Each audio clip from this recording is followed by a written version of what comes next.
Welcome, brave souls, to another spine-tingling episode of Whispers from the Shadows. Tonight, we delve into the heart of Portland, Oregon, to uncover the dark secrets of one of the city's most haunted landmarks, the Heathman Hotel. Opened in 1927, this historic hotel has long been a haven for the living and the dead. With its rich history and tragic tales, the Heathman Hotel has earned its reputation as a hotspot for paranormal activity. So, dim the lights, settle in, and prepare yourself for a journey through the eerie echoes of the Heathman Hotel. From mysterious apparitions to unexplained phenomena, these are the 25 most chilling hauntings that have left guests and staff alike questioning what truly lingers within its walls. Room 703 of the Heathman Hotel has a reputation that casts a long shadow over its elegant hallways. For decades, stories of ghostly activity have kept even the most skeptical visitors wary of this particular suite. Once a place of luxury and quiet reprieve, Room 703 has become infamous, whispered about by staff and travelers alike. They call it haunted, cursed, or simply the room you never want to stay in alone. The origin of its haunting traces back nearly a century. A young man, a guest of the hotel, checked into room 703 under mysterious circumstances. Friends and family described him as cheerful, promising, yet unsettled by worries no one could fully understand. One night, in a tragic twist that shocked the city, he leaped from the window of the suite. The fall was fatal. Reports say he landed in the courtyard below, lifeless before help could reach him. Since that night, room 703 has never been the same. Guests who have stayed in the room recount an almost immediate change in the atmosphere upon entry. The air feels heavier, cooler, as if the room itself remembers the tragedy that occurred there. Some describe cold spots that creep along the floorboards. Others feel a prickle on the back of the neck, an almost imperceptible brush, as though invisible eyes are following their every move. The sensation is unsettling, subtle at first, then more pronounced the longer one remains inside. Perhaps the most unnerving reports come from those who claim to have seen him. A shadowy figure, tall and indistinct, is sometimes glimpsed, standing at the foot of the bed. Its presence is more than a trick of the light. It seems to occupy space, moving with purpose, yet always elusive. Guests speak of turning suddenly, expecting a staff member or another guest, only to find the room empty. The bed itself, once pristine and inviting, is often the center of the activity. Some guests awaken to the sensation of someone sitting on the edge, the mattress dipping under an unseen weight. Others hear soft sighs, indistinct murmurs, or the scraping of furniture across the floor when no one else is in the room. There are accounts of lights flickering inexplicably, shadows shifting along the walls, and even doors opening and closing as though guided by invisible hands. Staff members have become accustomed to the room's peculiar energy. Housekeepers report towels and personal items being moved, folded neatly, or sometimes scattered without explanation. Maintenance workers speak of strange electrical disturbances, lights that behave unpredictably, or alarms that trigger without cause. Long-term employees recount personal encounters, a fleeting figure glimpsed in the corner of the hallway, an icy chill descending as they enter the suite, or the eerie feeling of someone brushing past them when the hallway is empty. Several paranormal investigators have visited room 703, drawn by its notoriety. Their findings are chilling. Electronic equipment often malfunctions, batteries draining within minutes, or devices refusing to record properly. Audio recordings occasionally capture whispers, faint footsteps, or a low groan that cannot be traced to any human source. Some video footage, when analyzed, shows vague, shadowy shapes crossing the room, always moving with purpose, never lingering in the same spot. These findings, while debated, reinforce the hotel's long-standing reputation and attract curious thrill-seekers. Stories of room 703 are not limited to the living. Some accounts suggest a young man's spirit interacts with the hotel itself. Staff claim that the suite seems to resist renovation or major changes, as though the room is preserved by a presence unwilling to let it change. Guests occasionally report feeling a sudden pressure at the window, a reminder of the tragic leap that defined the suite's history. Others speak of hearing faint cries, like a whisper carried on the wind, drawing attention to the place where the young man's life ended. Despite or perhaps because of these eerie occurrences, Room 703 attracts attention. Ghost hunters, tourists, and thrill seekers alike seek the room, each hoping to catch a glimpse or feel a brush of the supernatural. Yet those who linger too long often leave unnerved, describing sensations that are difficult to articulate. It is not just fear that visitors experience. It is an overwhelming sense of presence, the weight of a life cut short, the residue of grief and despair that refuses to fade. Some say that the spirit is not malevolent, merely restless. It is the echo of a life interrupted, replaying in subtle ways for those who enter the room. Cold spots, shadows, and inexplicable sounds are not acts of cruelty, but of remembrance. To spend time in Room 703 is to be in close proximity to tragedy itself, a moment frozen in time that imprints itself on the living. Guests often leave with an unshakable feeling, a sense that they have shared space with someone who can never truly rest. Others warn that curiosity comes with a price. Long-term staff and repeat visitors advise caution. Do not challenge, mock, or provoke the presence. Respect is essential. Those who enter expecting thrills often experience the most unsettling effects, while those who approach with quiet acknowledgement sometimes report only subtle sensations, a lingering cold, a whispered sigh, or a shadow crossing the floor. In the end, Room 703 is more than a haunted hotel suite. It is a memorial, a container of sorrow, and a reminder of the fragile boundary between life and death. It captures the essence of the Heathman Hotel's paranormal reputation, drawing visitors not only to witness the supernatural, but to confront mortality itself. Every creak of the floorboards, every flicker of light, every whisper in the darkness is a testament to a young life lost too soon and the enduring presence it left behind. For those who enter Room 703, the experience is unforgettable. The chill in the air, the feeling of unseen eyes, the shadow at the foot of the bed, all serve as reminders that some stories refuse to end. The phantom of Room 703 lingers, not out of malice, but because the night will always remember what the day cannot. And in the stillness of that suite, the living encounter the silent echoes of a life that remains eternally present. In the quiet darkness of the Heathman Hotel, Room 510 of the Heathman Hotel holds a quiet, unsettling legend. Unlike the dramatic and often terrifying manifestations reported in other suites, the haunting here is sorrowful, gentle, yet profoundly unsettling. Guests who have stayed in Room 510 speak of the soft, persistent sound of Krianja, woman's sobs echoing through the room late at night, often waking them from deep sleep. But when they gather the courage to investigate, the room appears empty.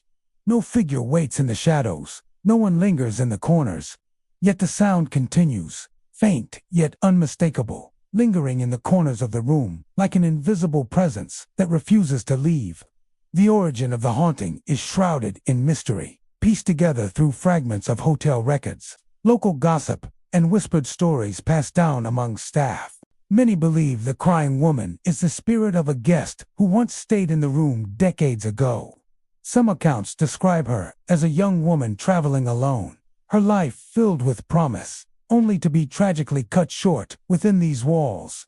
Perhaps she fell ill and passed away quietly, leaving unfinished plans, letters never sent, and dreams unfulfilled. The sorrow she carries is said to echo eternally.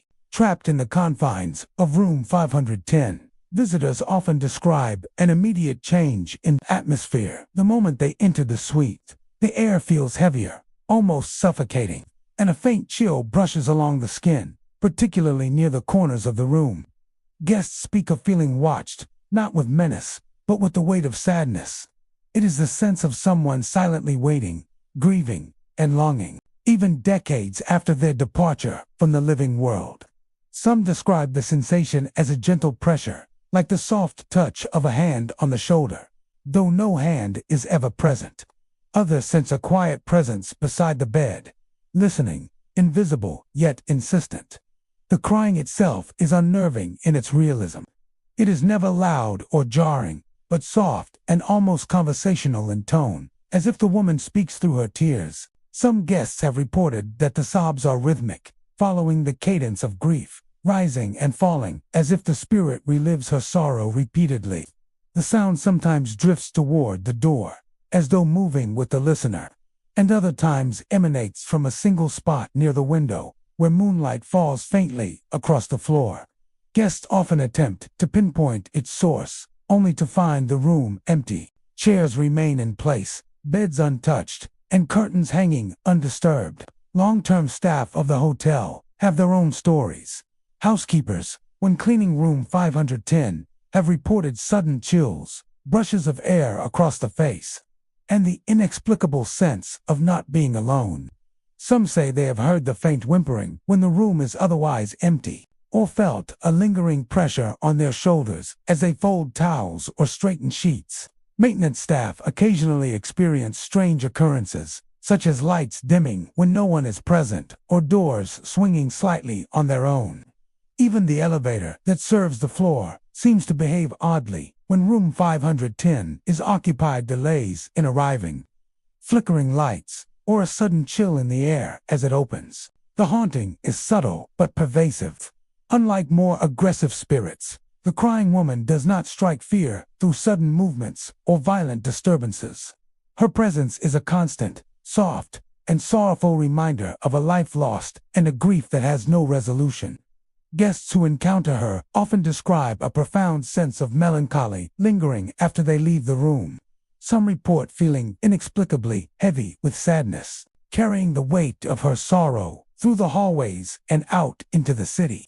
Others claim they have awoken at home, hours after leaving, to hear the faintest whisper of crying, as though she has followed them beyond the walls of the hotel. Investigators of the paranormal who have studied room 510 offer varying interpretations. Some believe the crying is an imprint, a residual energy left behind by intense emotional trauma. Others suggest it is a conscious spirit, aware of the living and yearning to be heard, even if her form remains invisible. Recordings occasionally capture faint sobs or whispering when no one is present, and thermal cameras sometimes detect brief, inexplicable cold spots or anomalies near the corners of the room. While evidence remains inconclusive, the experiences of visitors are consistent. The room carries an unmistakable presence, defined not by terror, but by sorrow. Room 510 is also a place of reflection.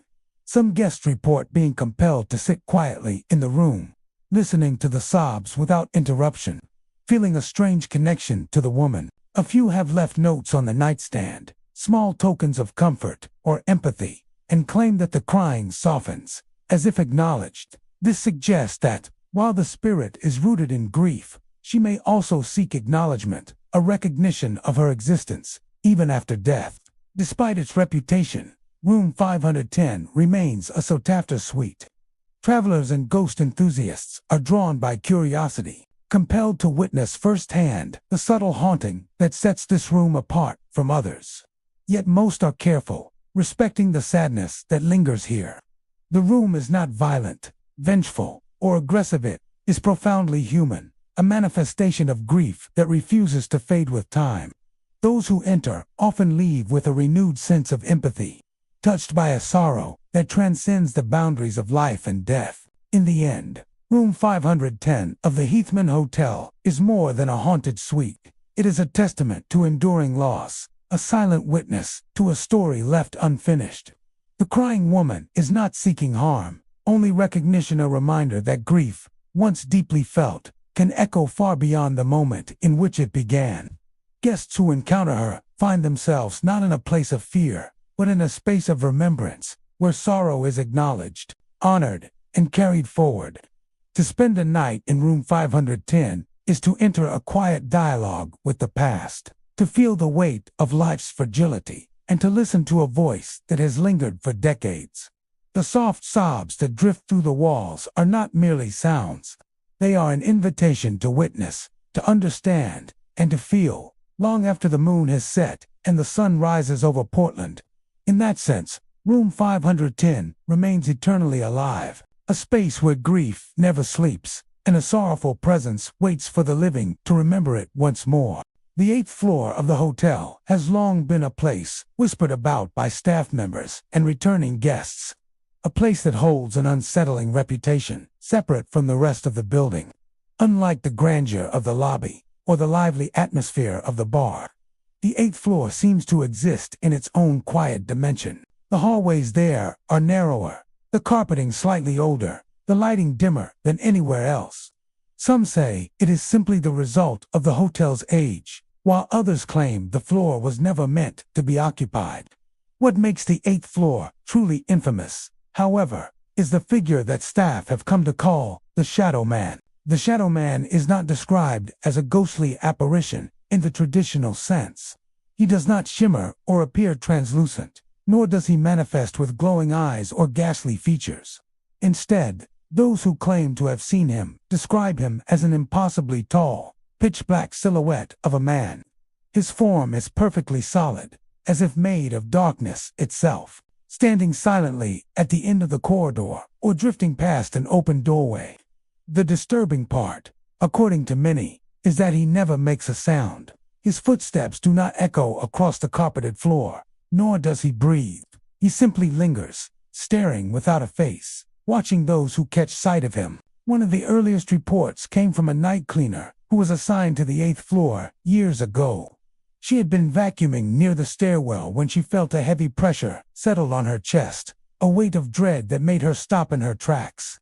Looking down the hallway, she saw him tall, dark, and unmoving. For several seconds, she thought a guest was standing there, perhaps lost or waiting for help. She called out, asking if he needed assistance, but the figure did not respond. It didn't shift, didn't blink, didn't breathe. As she stepped toward him, the lights above flickered, and with a blink of her eye, the man was gone. All that remained was silence, followed by the cold realization that she had been completely alone. Since then, countless staff members have shared similar experiences. Some see the Shadow Man at the far end of the hallway while making their rounds. Others catch him reflected in mirrors or glass panels, only to turn and find nothing behind them. The pattern remains eerily consistent. When approached, he vanishes instantly, leaving behind a suffocating sense of dread that lingers long after his disappearance. Some have described it as if the air itself becomes heavy, pulling at their chest and making it hard to breathe. The 8th floor has gained such a reputation among the housekeeping staff that many now refuse to work there alone. Managers often have to assign pairs for nightly rounds, even though the other floors require no such precaution. New employees who laugh at the stories often change their minds after their first late-night shift, when the hallway grows too silent and shadows seem to stretch unnaturally across the floor. One particularly disturbing story comes from a security guard who had been doing his patrol at 2 in the morning. He noticed that one of the cameras on the 8th floor was flickering, showing intermittent static. When he switched to the live feed, he froze. The monitor clearly showed a tall, human-shaped shadow standing outside room 804. The guard rushed upstairs, determined to catch whoever was tampering with the cameras. But when he arrived, the hallway was empty. The air was so cold, he could see his breath. The camera stopped flickering the moment he stepped onto the floor. He later admitted that, despite being trained for all sorts of emergencies, nothing had unnerved him more than that moment. Guests have had their share of encounters as well. Some who have stayed on the 8th floor report waking in the night to the sound of footsteps pacing their room. When they turn on the lights, nothing is there. Yet the sense of being watched never fades. Others claim to have seen a tall shadow pass in front of their window, even though they were on an upper floor with no balcony access. A particularly chilling account comes from a traveling salesman who swore that he woke to see a figure standing at the foot of his bed. When he reached to turn on the lamp, the figure dissolved into darkness, leaving him trembling until morning. Theories about the Shadow Man vary. Some believe he is the spirit of a former guest who died on the 8th floor, though hotel records show no major tragedies there. Others think he is not a ghost at all, but something older and darker. A presence that feeds on fear and lingers in places heavy with energy. Paranormal investigators who have visited the floor often describe feeling drained or nauseous, and some have recorded unexplained cold spots and faint, distorted voices on their equipment. Yet no one has ever managed to capture clear proof of the Shadow Man himself. Despite the unease surrounding it, the hotel continues to operate normally, and the 8th floor remains in use.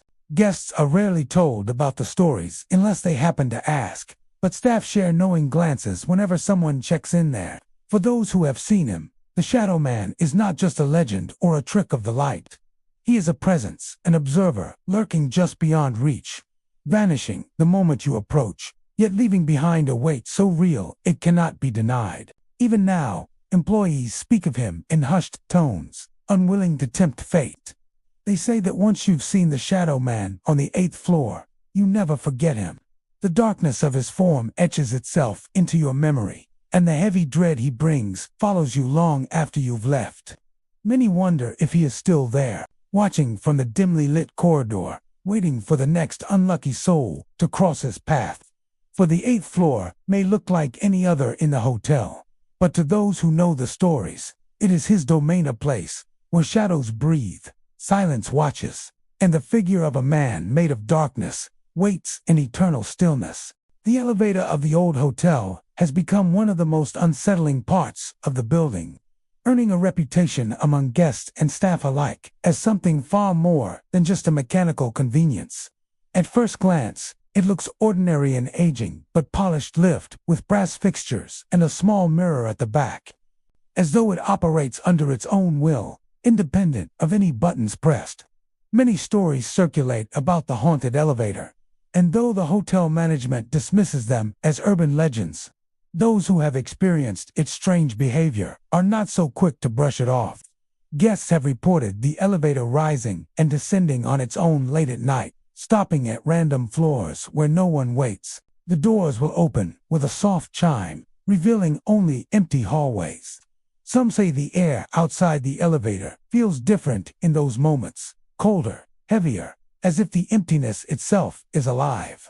Then, just as suddenly, the doors will close again, and the car will continue its journey without direction.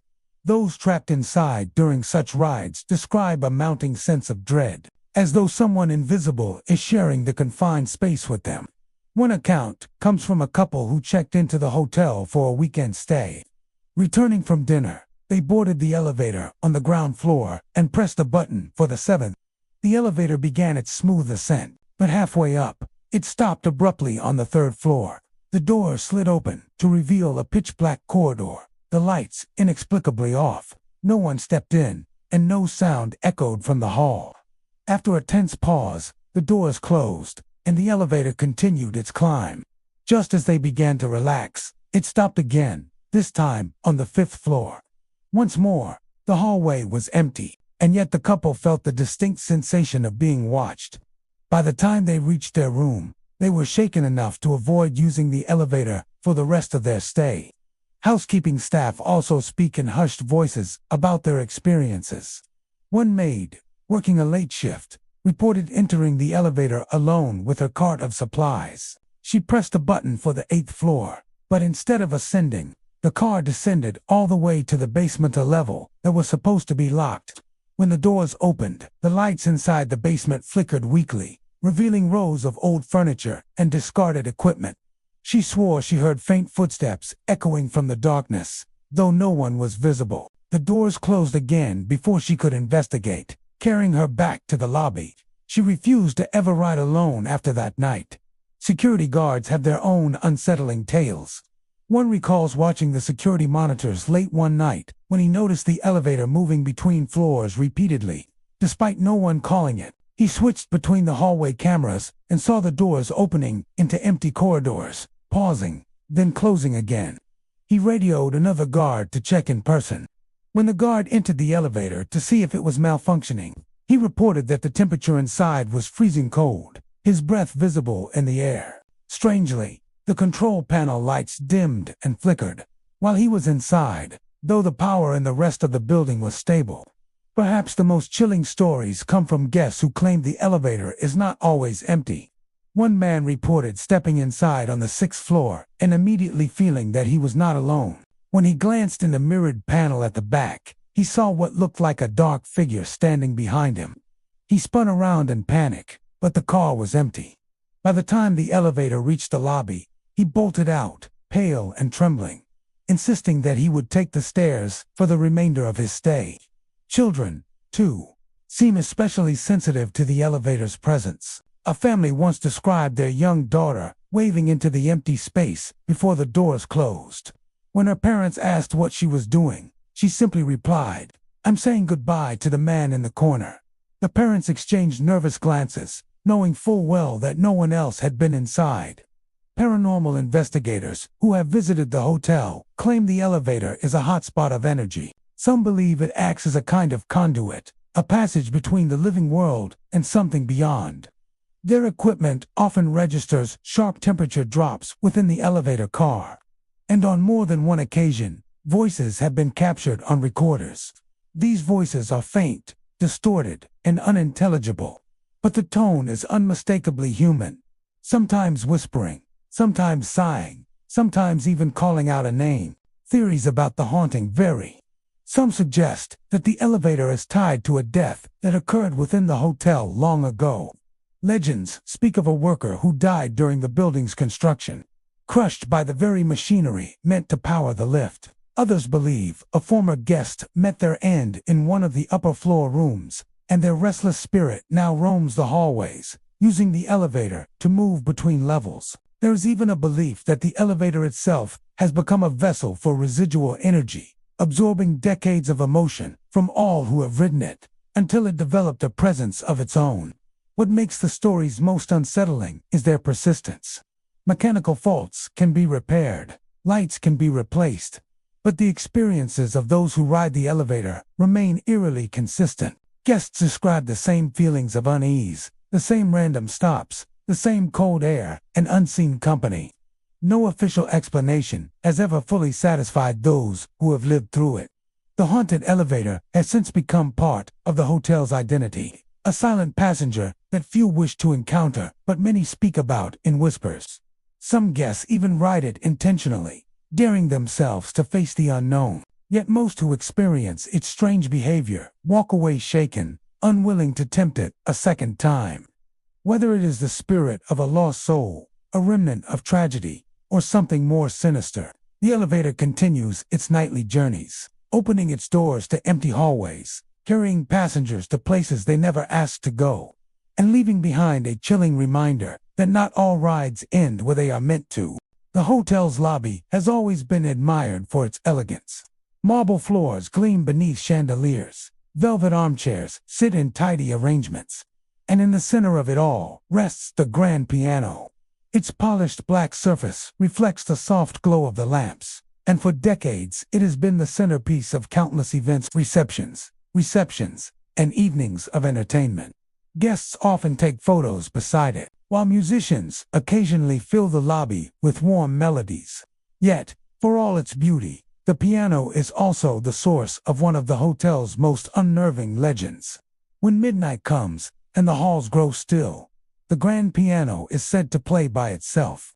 The first accounts of this phenomenon came from night staff who worked the lobby long after guests had gone to bed. Security guards would report hearing faint notes drifting through the stillness, soft at first, like the cautious testing of keys. Then, without warning, the music would swell into a full melody, haunting, beautiful, and undeniably alive.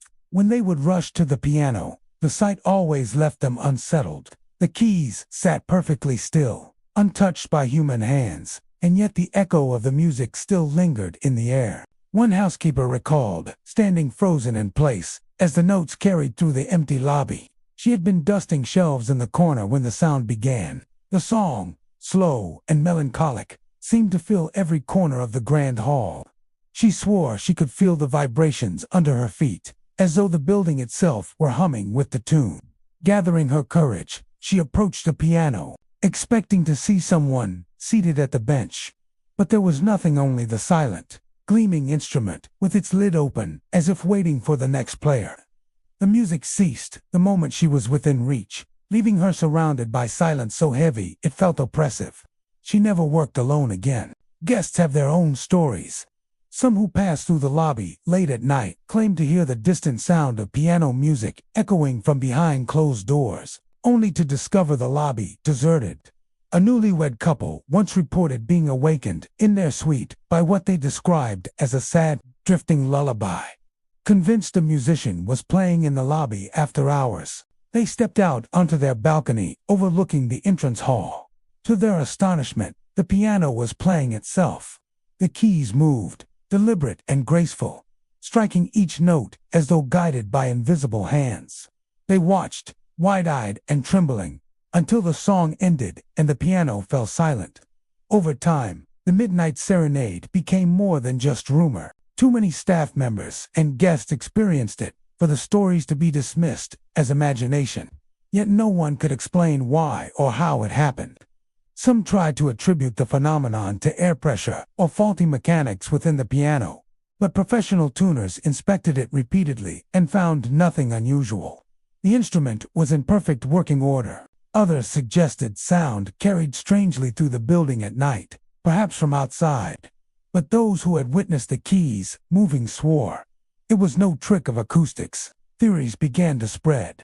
Some whispered that the piano was cursed, while others believed it was the lingering spirit of a pianist who once played there long ago. One story, often repeated by the older staff, is that of a young musician who performed in the hotel during its early years. He was said to be a prodigy, captivating audiences with every note. But his life ended tragically when he collapsed during a performance in the very lobby, where the piano still rests. Some say his spirit never left, bound to the instrument that had defined his short life. His songs, they claim, are what echo through the halls at night. Paranormal investigators who visited the hotel brought with them cameras, audio recorders, and temperature gauges, hoping to document the phenomenon. On one occasion, a team set up equipment around the piano just before midnight. At exactly 12:30, the instruments captured what many believed to be irrefutable evidence. The sound of piano music began faintly, building into a sorrowful melody. Cameras focused on the piano showed no one sitting at the bench, and the keys themselves did not appear to move, yet the audio was clear and undeniable. Recorders picked up whispers interwoven with the music, unintelligible but unmistakably human. Moments later, the temperature in the lobby dropped suddenly, enough that their breath became visible in the air. Then, as quickly as it began, the serenade stopped. Not everyone who hears the midnight music finds it frightening. Some guests describe it as strangely comforting, as though the spirit behind the song is not malevolent but yearning to be heard.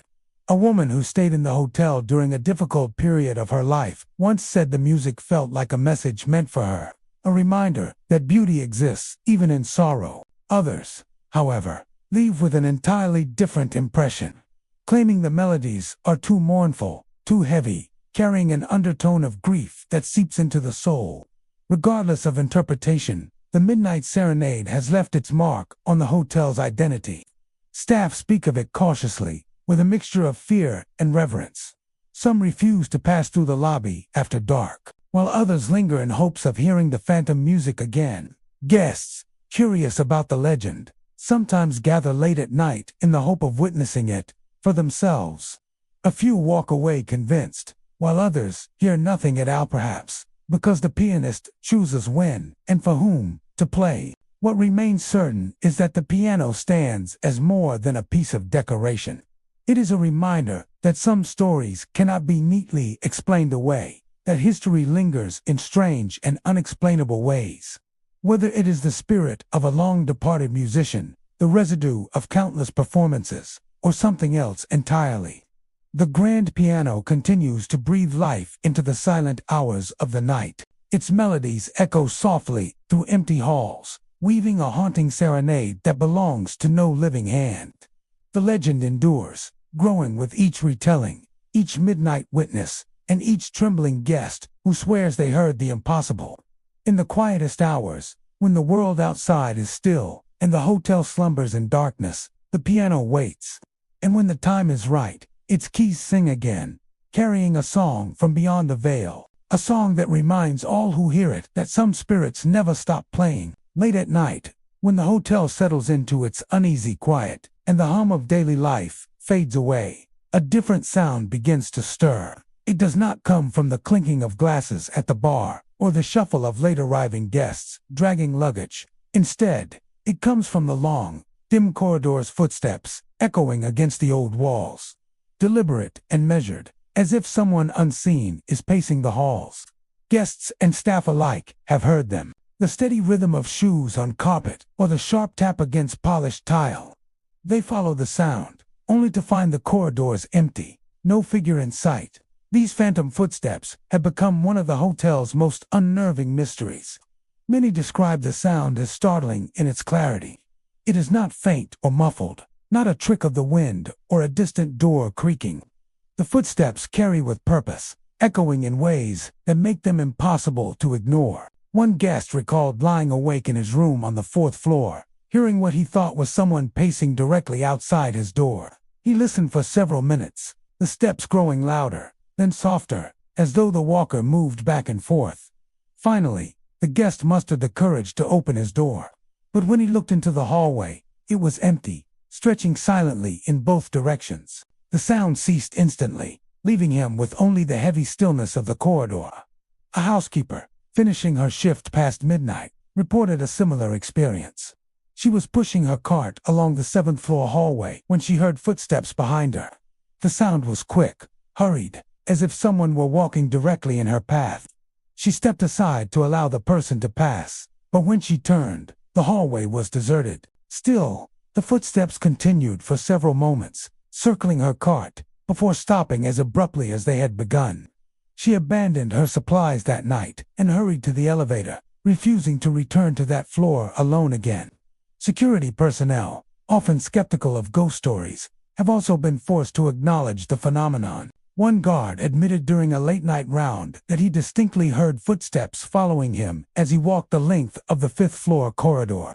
Every time he stopped, the unseen steps stopped with him. When he resumed, they began again, always a few paces behind. He turned sharply on multiple occasions, expecting to confront whoever was there, but saw nothing but the long stretch of hallway lit by flickering bulbs. The experience rattled him so badly that he now insists on patrolling with a partner. Some of the most chilling encounters come from groups who hear the sound together, confirming that it cannot simply be dismissed as imagination. A family staying at the hotel once returned late at night and decided to take the stairs rather than the elevator. As they ascended, they heard the steady sound of someone descending, each step echoing against the stairwell walls. The sound grew louder, as though approaching, yet no figure ever appeared. When they reached the landing, the footsteps stopped mid-stride, leaving the family huddled in silence.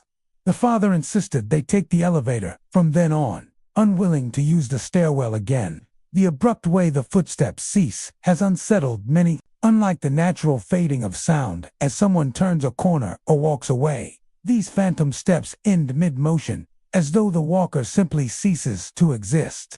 Guests have described the silence that follows as suffocating, heavier than the noise itself. It is this sudden emptiness that convinces many they have encountered something supernatural, rather than an ordinary person moving unseen. Over the years, countless theories have surfaced to explain the phantom footsteps.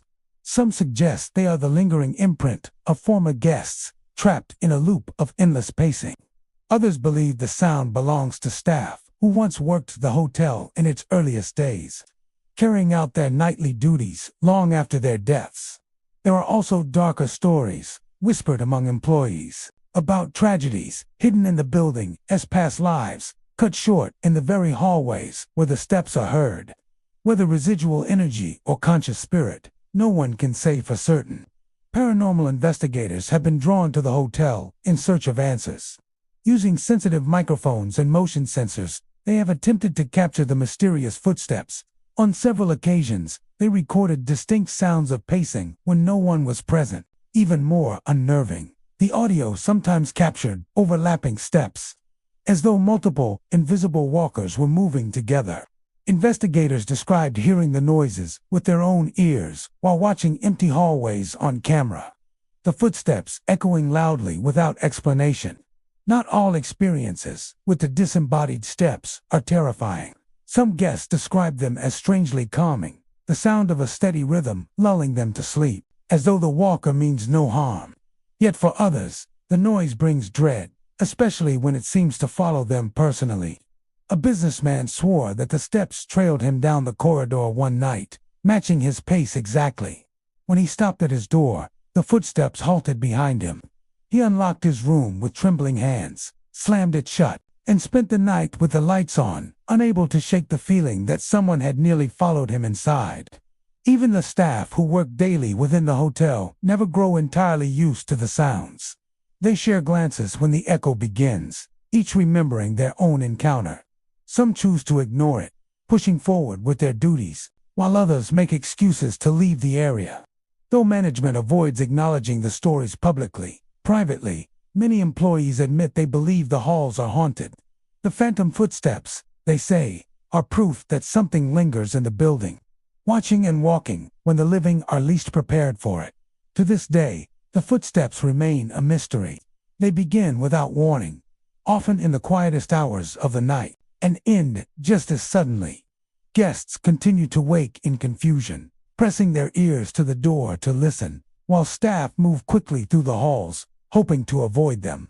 No matter how many explanations are offered, dulled pipes, shifting wood, tricks of the mind, the clarity of the sound convinces most that it is something else entirely. The legend of the disembodied footsteps has become part of the hotel's lore, a story passed down through generations of workers and whispered among guests. Each encounter adds another layer to the mystery, another reminder that the building holds secrets it will not reveal. And so the footsteps continue, echoing through silent corridors, pacing unseen paths, and leaving behind an unsettling silence that clings to anyone who dares to listen. The hotel has always prided itself on its elegance, its chandeliers hanging like jeweled crowns over marble floors, its corridors lined with soft, golden lamps that give a warm and welcoming glow. Yet behind the polished beauty lies a mystery that has unsettled staff and guests for decades: the strange behavior of the lights. Though maintenance crews check the wiring regularly and electricians insist everything is in order, the lights have developed a habit of flickering, dimming, and even turning off entirely without cause. What unnerves most people is not just the flicker itself, but the way it happens at the oddest times, in the strangest places, and always with an air of intent, as if something unseen is behind it. Guests have long reported the phenomenon, describing how lamps in their rooms would suddenly dim to an eerie, unnatural glow, casting long shadows across the walls. Just as suddenly, the brightness would return as soon as they stepped outside, leaving them to question their sanity. One traveler swore that every time he opened his suitcase, the overhead light would weaken until the room was nearly dark. The moment he zipped it closed, the light returned to normal. Maintenance staff could find no fault with the bulb or the wiring. He left the next morning, shaken and unwilling to spend another night there. Staff members, especially those who work late shifts, have had their own share of unsettling encounters. A night clerk once reported watching the lobby chandelier flicker in perfect rhythm, as though responding to an unseen metronome. The pattern was too deliberate to be a simple electrical fault. He stood beneath it, staring upward, until the lights dimmed so low the room was cloaked in shadows. Then, just as quickly, they flared back to their usual brightness, almost blinding him. He later admitted that the moment felt less like a technical glitch, and more like a performance meant for him alone. Housekeepers tell stories of rooms where the lights act strangely.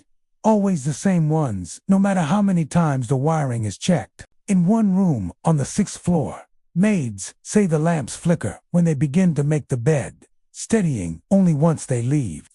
In another, the bathroom light is said to turn itself off whenever someone stands in front of the mirror for too long, as though rejecting the reflection. Some refuse to clean those rooms alone, insisting they can feel a presence in the dimness, watching from the edges of the light. Security cameras have also captured evidence that cannot be explained. In one recording, the hallway lights on the 8th floor are seen flickering one by one, moving down the corridor in sequence, as though something invisible were walking past them. The pattern stops just outside a guest room, where the light dims to almost nothing for several minutes before returning to normal.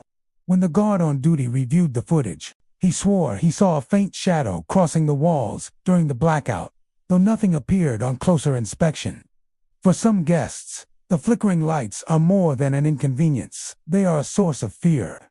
A woman staying on the 10th floor described waking in the night to find her bedside lamp turning on and off by itself in a steady rhythm. At first, she thought it was a dream, but when she sat up, she realized the entire room was pulsing with light, as if the walls themselves were breathing. She fled to the lobby, too terrified to return until morning. Others tell of darker experiences, claiming the dimming light is accompanied by strange sensations. One man said that whenever the lamp in his room flickered, the air grew colder and he felt a crushing weight on his chest, as if the light were holding back something that pressed in from the darkness. Another guest claimed that during a blackout, he heard faint whispers in the room, voices speaking in a language he could not understand. When the light came back, the whispers stopped, but the memory haunted him long after he left. Paranormal investigators who have studied the hotel believe the lights may act as a conduit, responding to unseen energy. They report that, during their tests, equipment often detects spikes in electromagnetic fields exactly when the lights flicker. Some even claim the dimming glow is an attempt by spirits to manifest, drawing energy from the lamps to make themselves known. On one investigation, a group asked aloud if anyone was present, and in response, the overhead lights dimmed to a faint glow, then brightened again, as if answering. Skeptics argue that old wiring and faulty circuits are to blame, but the consistency of the reports makes many doubt this explanation. If it were simply electrical, why would the same rooms, the same hallways, and the same hours of night always be involved? Why would the flickers sometimes come in deliberate patterns, as though in response to human presence? Too many people, from staff to guests to outside visitors, have witnessed the phenomenon for it to be dismissed so easily. The stories of the flickering lights have become so well known that some guests check in hoping to experience them. They wait in dimly lit rooms, watching the bulbs for the first sign of a quiver. Some leave disappointed when nothing happens, while others are so disturbed by the sudden darkening that they check out early. The lights, it seems, choose their audience. Those who have worked at the hotel the longest claim the phenomenon has grown stronger over the years. Where once it was a rare occurrence, now it happens more often, as if the building itself is alive with restless energy. Staff whisper about certain areas to avoid, places where the lights are never still.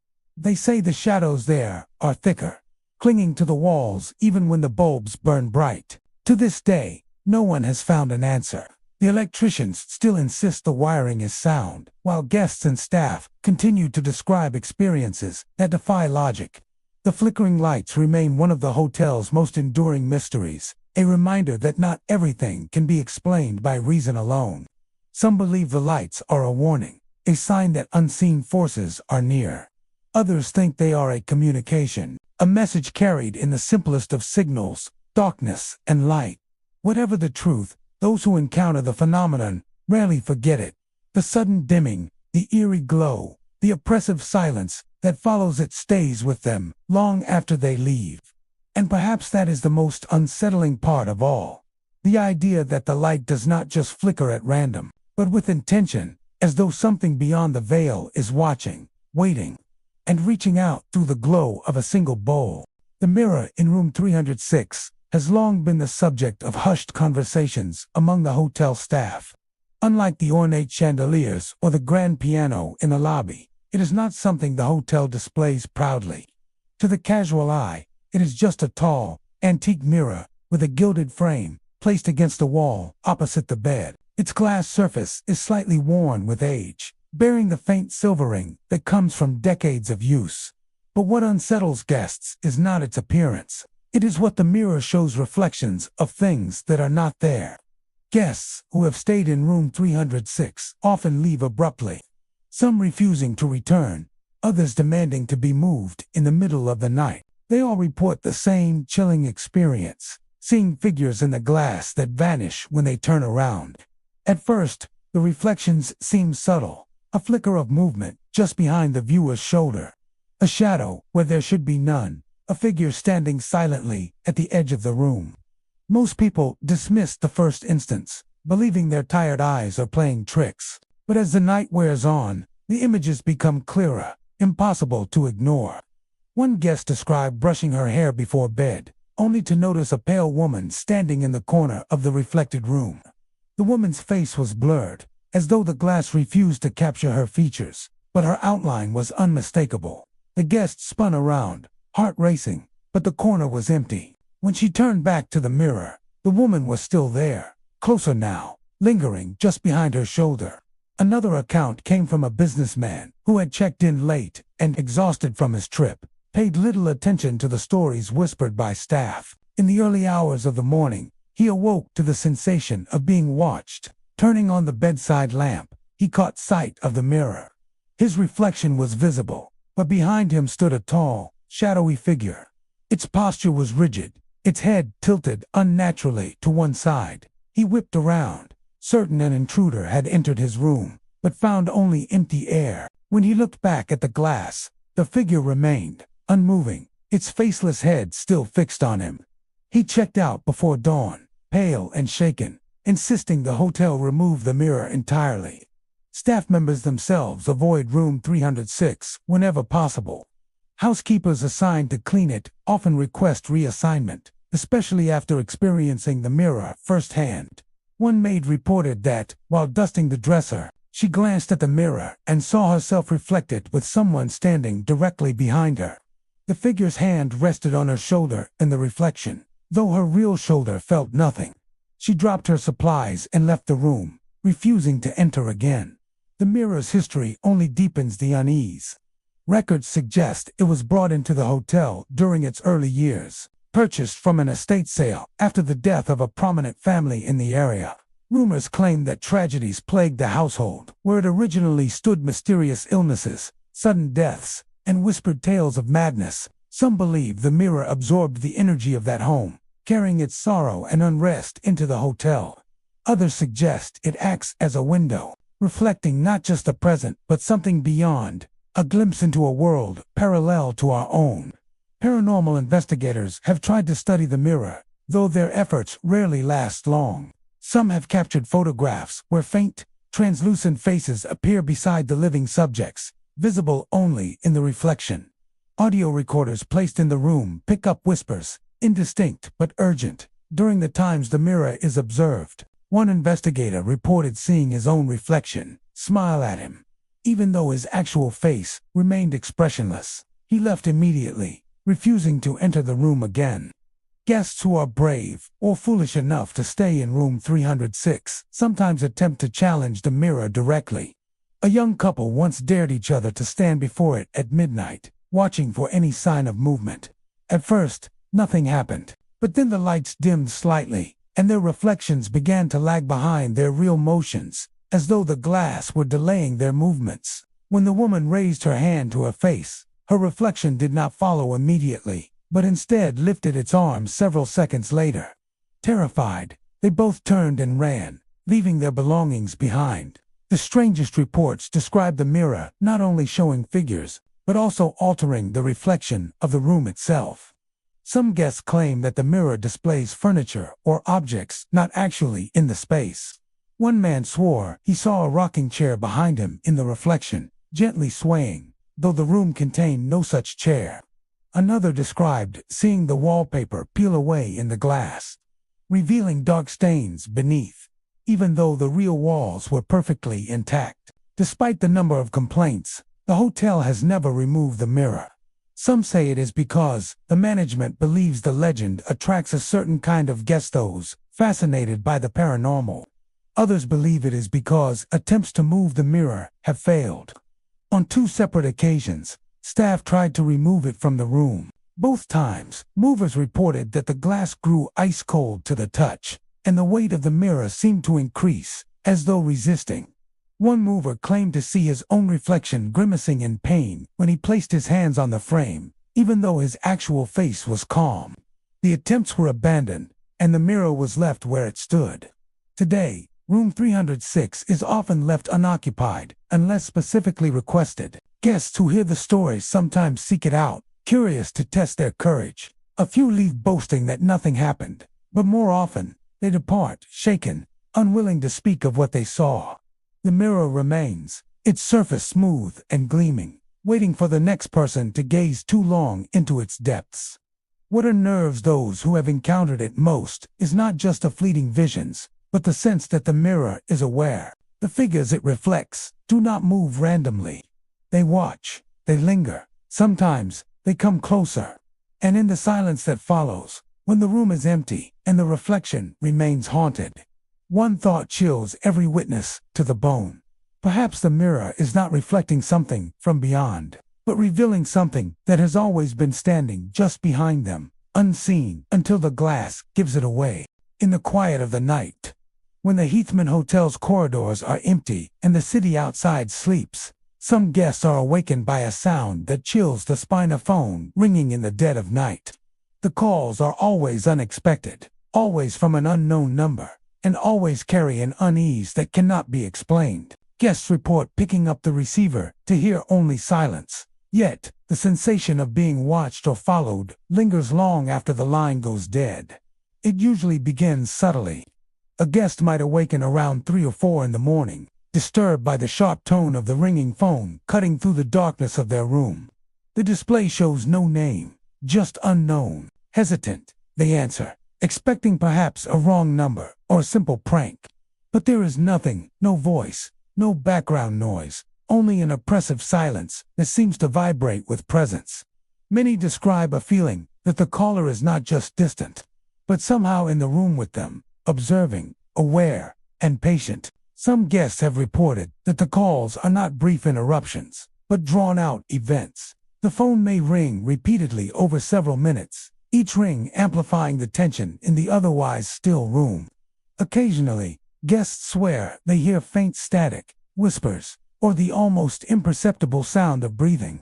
When they hang up, the ringing often resumes after a short pause, as if the caller is reluctant to end the connection. For those who experience it, the calls become a tormenting puzzle, a silent intrusion that defies logic. Hotel staff are no strangers to these eerie events. Night auditors and security personnel report phones ringing in rooms that are otherwise empty, displays lighting up with unknown numbers, and lines that seem active even when disconnected from the switchboard. Housekeeping has found phones off the hook in the morning, though the rooms had been empty for hours. Some staff members, out of curiosity or concern, have answered the calls themselves. They speak of a cold, almost tangible presence on the line, a stillness that feels deliberate, as if the silence itself is a message. The experiences vary, but a recurring theme is the sense of observation. Guests often describe a feeling that someone or something is present behind them, standing just out of sight, even when they are alone in the room. The silence on the other end of the line is almost aggressive in its intensity, leaving them hyper-aware of every creak, every shadow, every flicker of light. The calls do not scream or threaten, but they are no less frightening for their subtlety.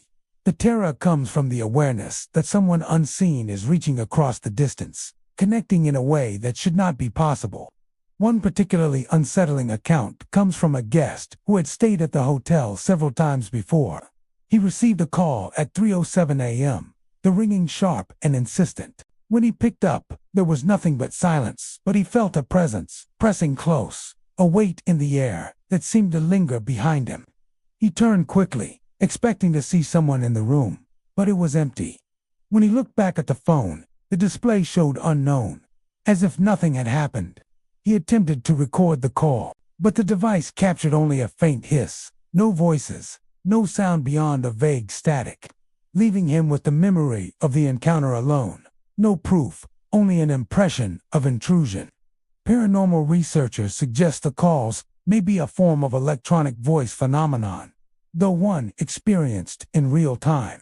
Unlike traditional hauntings, where sounds and objects are affected in a visible manner, these calls interact through technology. The silence is deliberate, designed to unsettle, to communicate a presence that cannot be seen. The mystery lies not in what is said, but in what is felt, the lingering knowledge that something unseen is aware of your presence, waiting, patient, and attentive.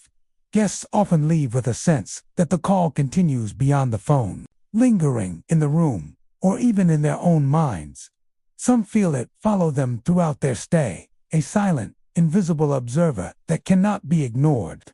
Others are fascinated, curious about the possibility of reaching the unknown, yet still unsettled by the knowledge that the calls are unpredictable, invasive, and profoundly personal. The mysterious phone calls of the Heathman Hotel are more than a simple prank or technical error. They are an enduring part of the building's haunting legacy, a subtle, persistent reminder that the hotel's history is alive in ways that cannot be measured, explained, or fully captured.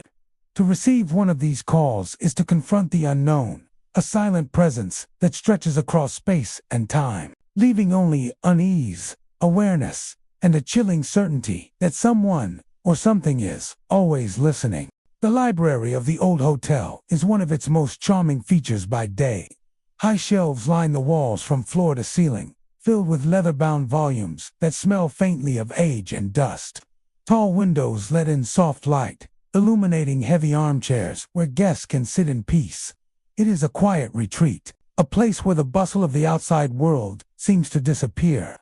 But when night falls and the lamps cast their dim glow across the rows of books, the library takes on another life entirely.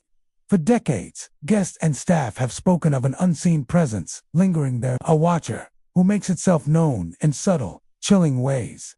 At first, the signs seem small, almost unnoticeable. A book that had been neatly shelved suddenly lies open on the table. A page turns without the faintest breeze to explain it. A chair that had been tucked against a desk is found pushed back as if someone had just risen from it moments before. Guests often shrug off these moments, telling themselves that the old building simply creaks and shifts with time. But then comes the unmistakable feeling eyes upon them. Weightless, yet heavy, a gaze that bores into the back of the neck while they try to read. One guest, a professor who had checked in for a week's stay, recounted how he would spend his evenings in the library, enjoying the quiet.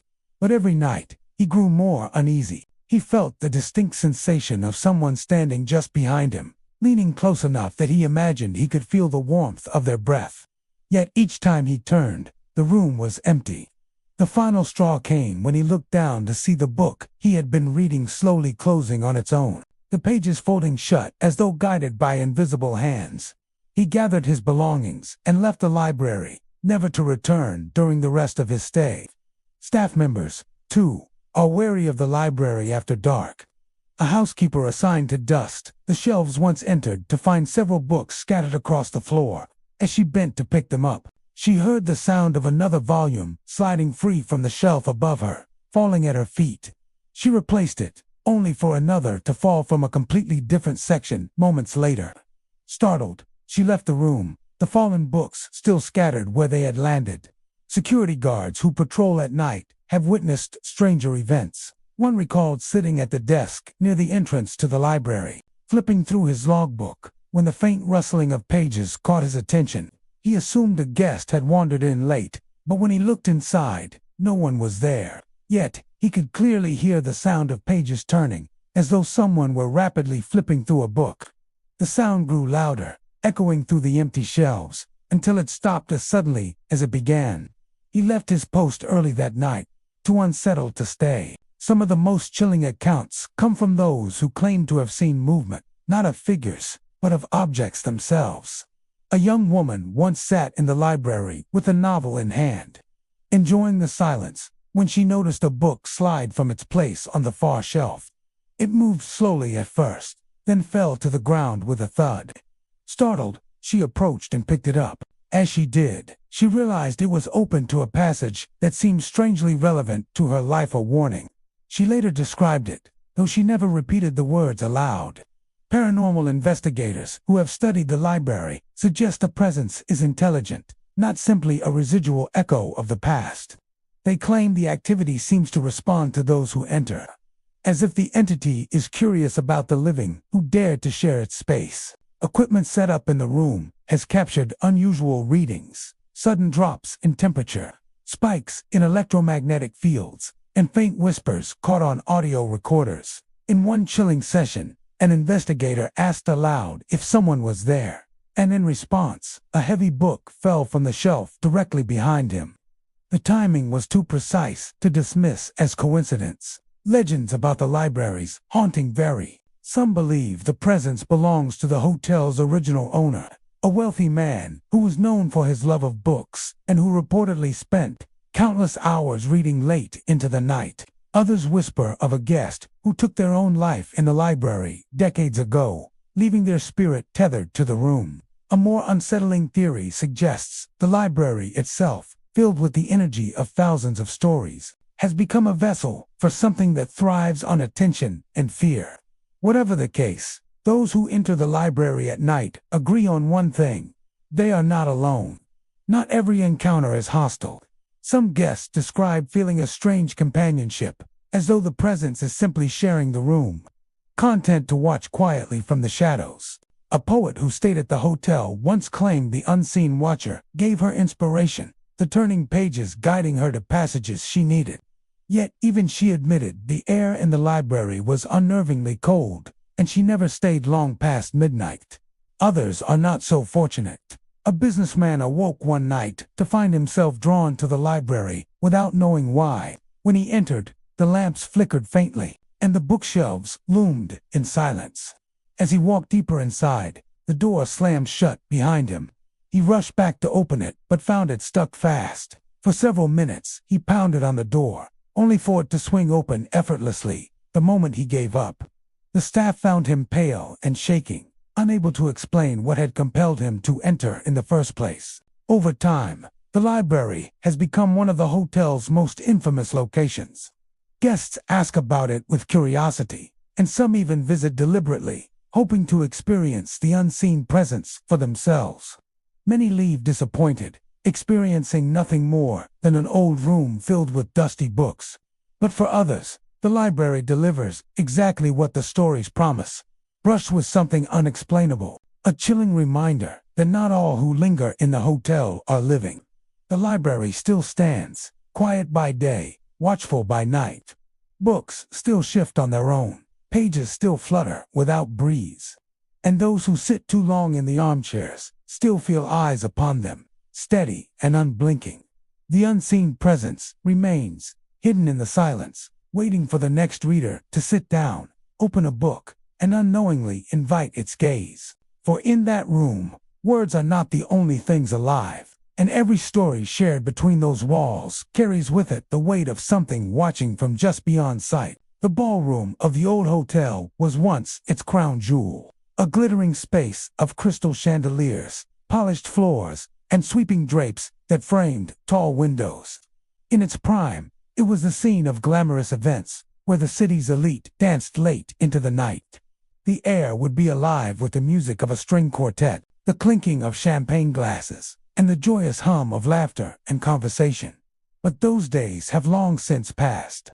Now, the ballroom stands mostly empty, reserved only for the occasional function. Yet, it is far from silent.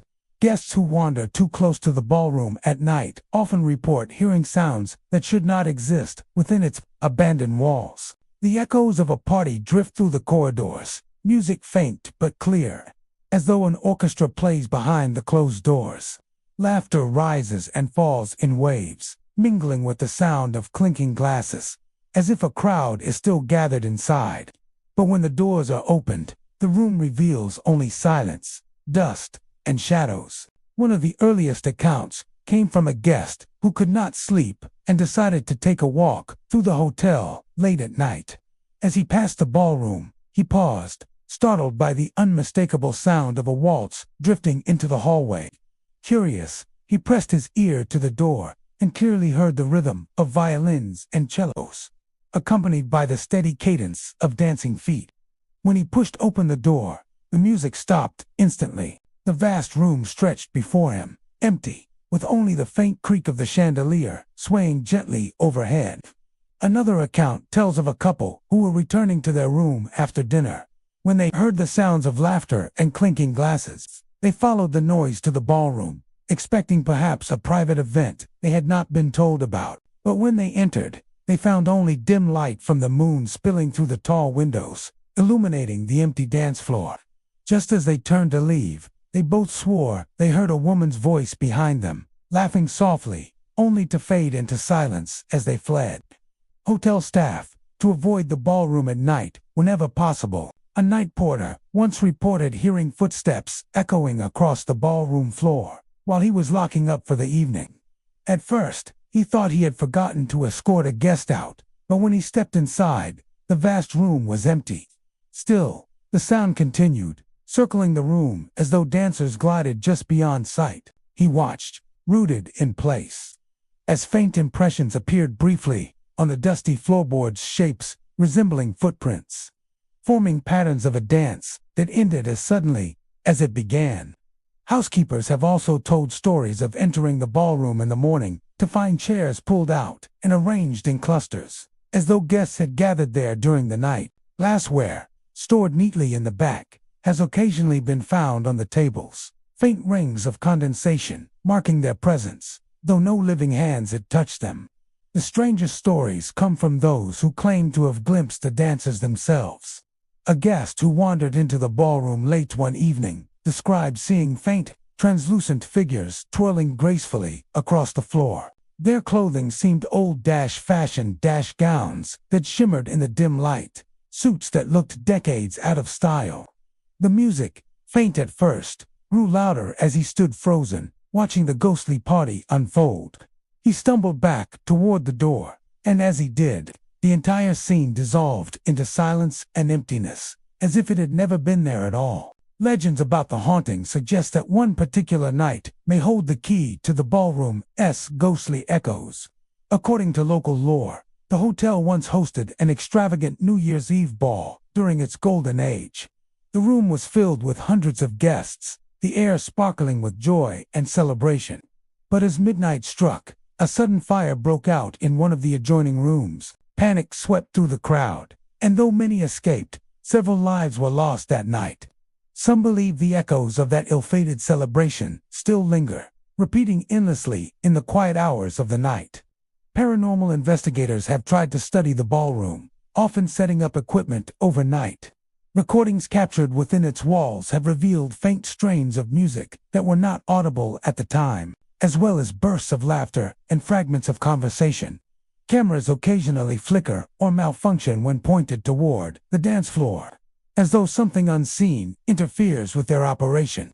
In one chilling instance, an investigator reported seeing his own reflection in the ballroom's tall windows. But, standing beside him was another figure, pale and dressed in vintage attire, who vanished when he turned to look. Not all encounters with the haunted ballroom are terrifying. Some guests describe the atmosphere as strangely beautiful, almost enchanting.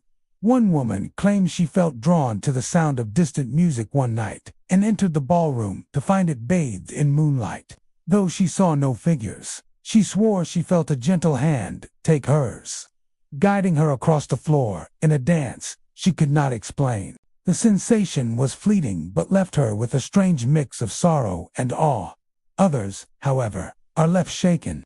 A man who had dared to spend the night in the ballroom as part of a wager described being kept awake by the relentless sound of a party he could not see.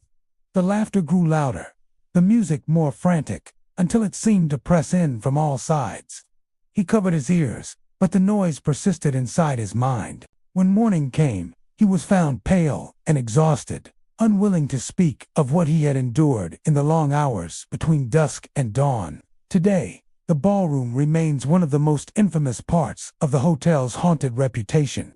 Some guests request rooms near it, hoping to hear the phantom celebrations for themselves, while others avoid that wing entirely, unnerved by the stories. The hotel rarely hosts events there anymore, but when it does, guests often report a strange energy in the room, as though the past lingers just beneath the surface, waiting for nightfall to rise again. By day, the ballroom is quiet, a shadow of its former glory, the echoes of laughter and music lying dormant. But as the clock creeps toward midnight, the air shifts, the chandeliers sway ever so slightly, The faint hum of strings and piano drifts through the silence, and the dance begins anew. The ghostly party continues, unseen yet ever present. A reminder that the joy of the past has never truly left hand, perhaps never will. The story of the ghostly bellhop has become one of the hotel's most enduring legends. Long ago, when the hotel was still young and brimming with life, the bellhops were the heart of the service. They greeted guests with wide smiles, carried luggage to rooms, and seemed to know every secret passage of the grand building. Among them was a young man named Thomas, remembered by the older staff as eager, polite, and always quick to help. His life was cut tragically short in a sudden accident on the job. Though his body was laid to rest, many believe his spirit never left the halls he knew so well. Guests who have stayed in the hotel speak of strange encounters, with a figure dressed in a crisp bellhop uniform and outfit, long out of style, no longer worn by the current staff. He appears suddenly in quiet hallways or near the elevators, often carrying luggage or tipping his cap with a courteous nod. Some guests have even spoken to him, thanking him for his assistance, only to realize moments later that he has disappeared without a sound. One of the most detailed accounts came from a traveling salesman who checked into the hotel late one evening. He was weary after a long day and surprised when a young bellhop appeared almost instantly, offering to carry his bags. The salesman later remarked how attentive and polite the bellhop had been, even pointing out the history of the hotel as they walked. But when he reached into his wallet to tip him, the young man smiled faintly, nodded, and vanished before his eyes in the corridor. Confused, the salesman reported the incident to the front desk, only to be told no bellhops had been on duty that night. Another guest, a woman traveling with her children, described how the ghostly figure saved her from distress. She had been struggling with her luggage while trying to calm her restless children when a bellhop appeared, tall and thin, dressed in an old-fashioned uniform. He quietly took the bags from her arms, carried them down the hall, and pointed her toward her room. When she turned to thank him, he was gone, leaving the luggage neatly at her door. Later, when she mentioned the encounter, a staff member showed her an old photograph of the hotel's employees from decades ago. She froze, recognizing the very same bellhop in the faded picture. The hotel staff has their own share of stories. A night clerk once saw a bellhop waiting by the elevator as if expecting guests. Assuming he was one of the newer hires, the clerk went to ask him something, but the figure stepped into the elevator and vanished before the doors even closed. Another employee, tasked with cleaning late at night, recalled pushing her cart through a hallway when she felt a presence beside her. Glancing over, she saw a man in uniform walking silently with her. He seemed solid, real, until he faded into nothing just a few steps later. Legends surrounding the bellhop's death vary, but most agree it was sudden and tragic. Some say he fell down the elevator shaft while trying to assist with luggage, a common danger in the days before modern safety systems. Others believe he slipped while carrying heavy bags up the grand staircase, his life ending instantly. However it happened, the result was the same: a young life cut short in the very place he had worked so diligently. Many say his spirit lingers because of his devotion to service, unable or unwilling to abandon the guests he had once cared for. Paranormal investigators who have studied the hotel often report strong activity around the areas where the bellhop is most often seen, especially near the older elevators. Cold spots appear suddenly in warm hallways, and equipment picks up strange anomalies when placed there. One investigator even claimed to hear the faint clatter of a luggage cart being wheeled down the corridor, though the halls were empty. Another reported capturing a voice on tape that simply said, "This way," as though guiding a guest. Despite the eerie nature of these encounters, most guests describe the bellhop's presence as kind, even comforting. He does not frighten or threaten, but rather seems to continue his work as though nothing has changed. Some believe he lingers because he loved his job and the sense of purpose it gave him. Others think he may not realize he has passed on, continuing to fulfill his duties in an endless loop of service. Yet, not all encounters are so gentle. A few guests tell of more unsettling moments when the bellhop's presence seemed darker. One man recounted stepping into the elevator late at night, only to find the bellhop already inside.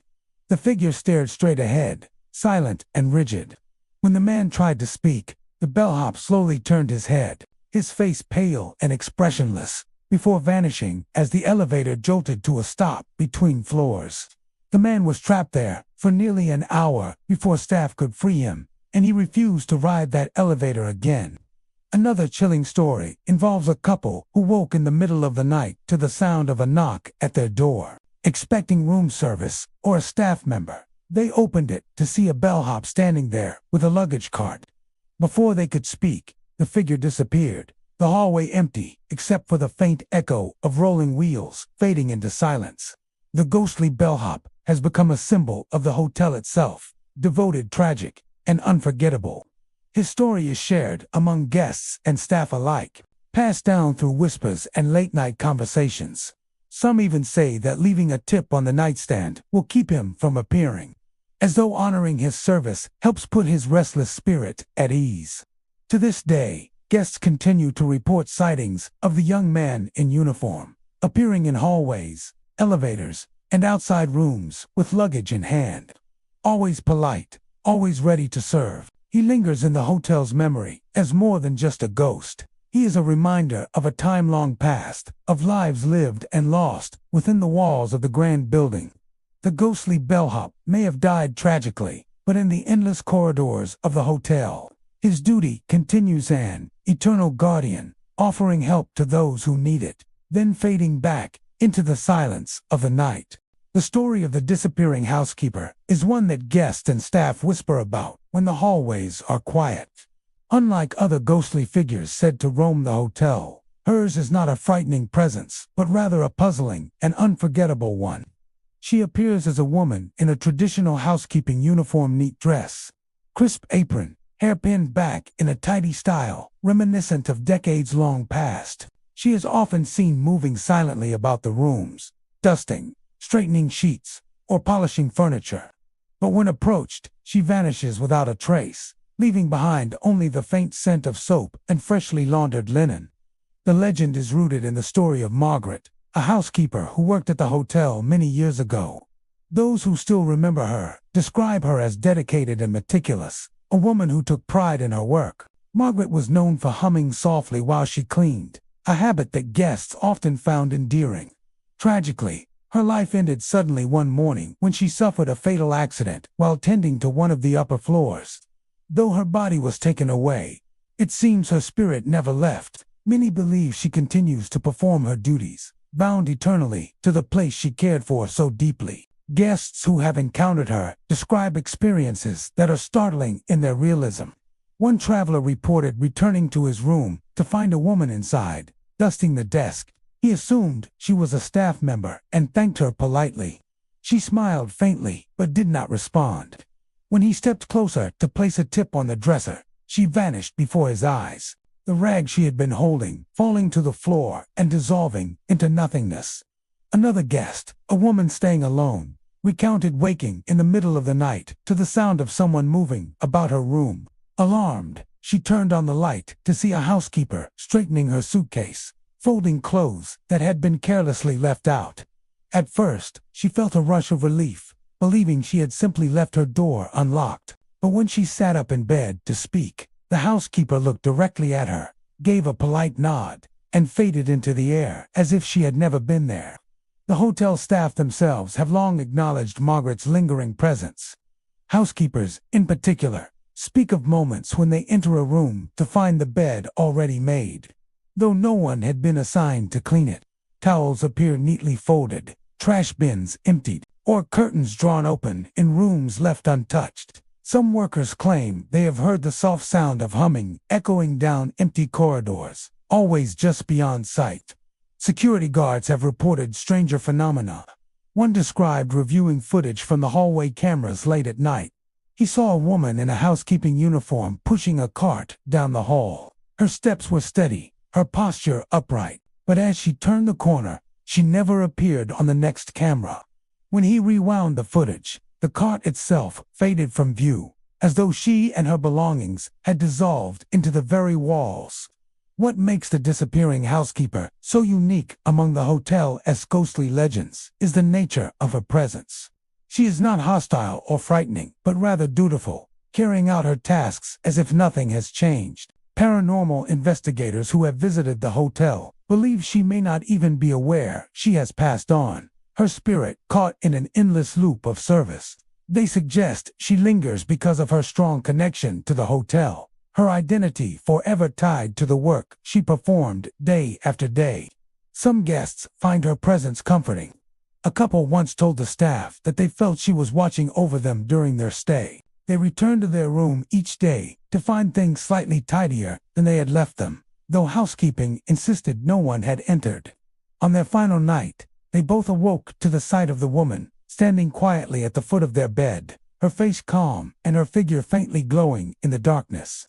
She gave them a look that they described as reassuring before disappearing once again.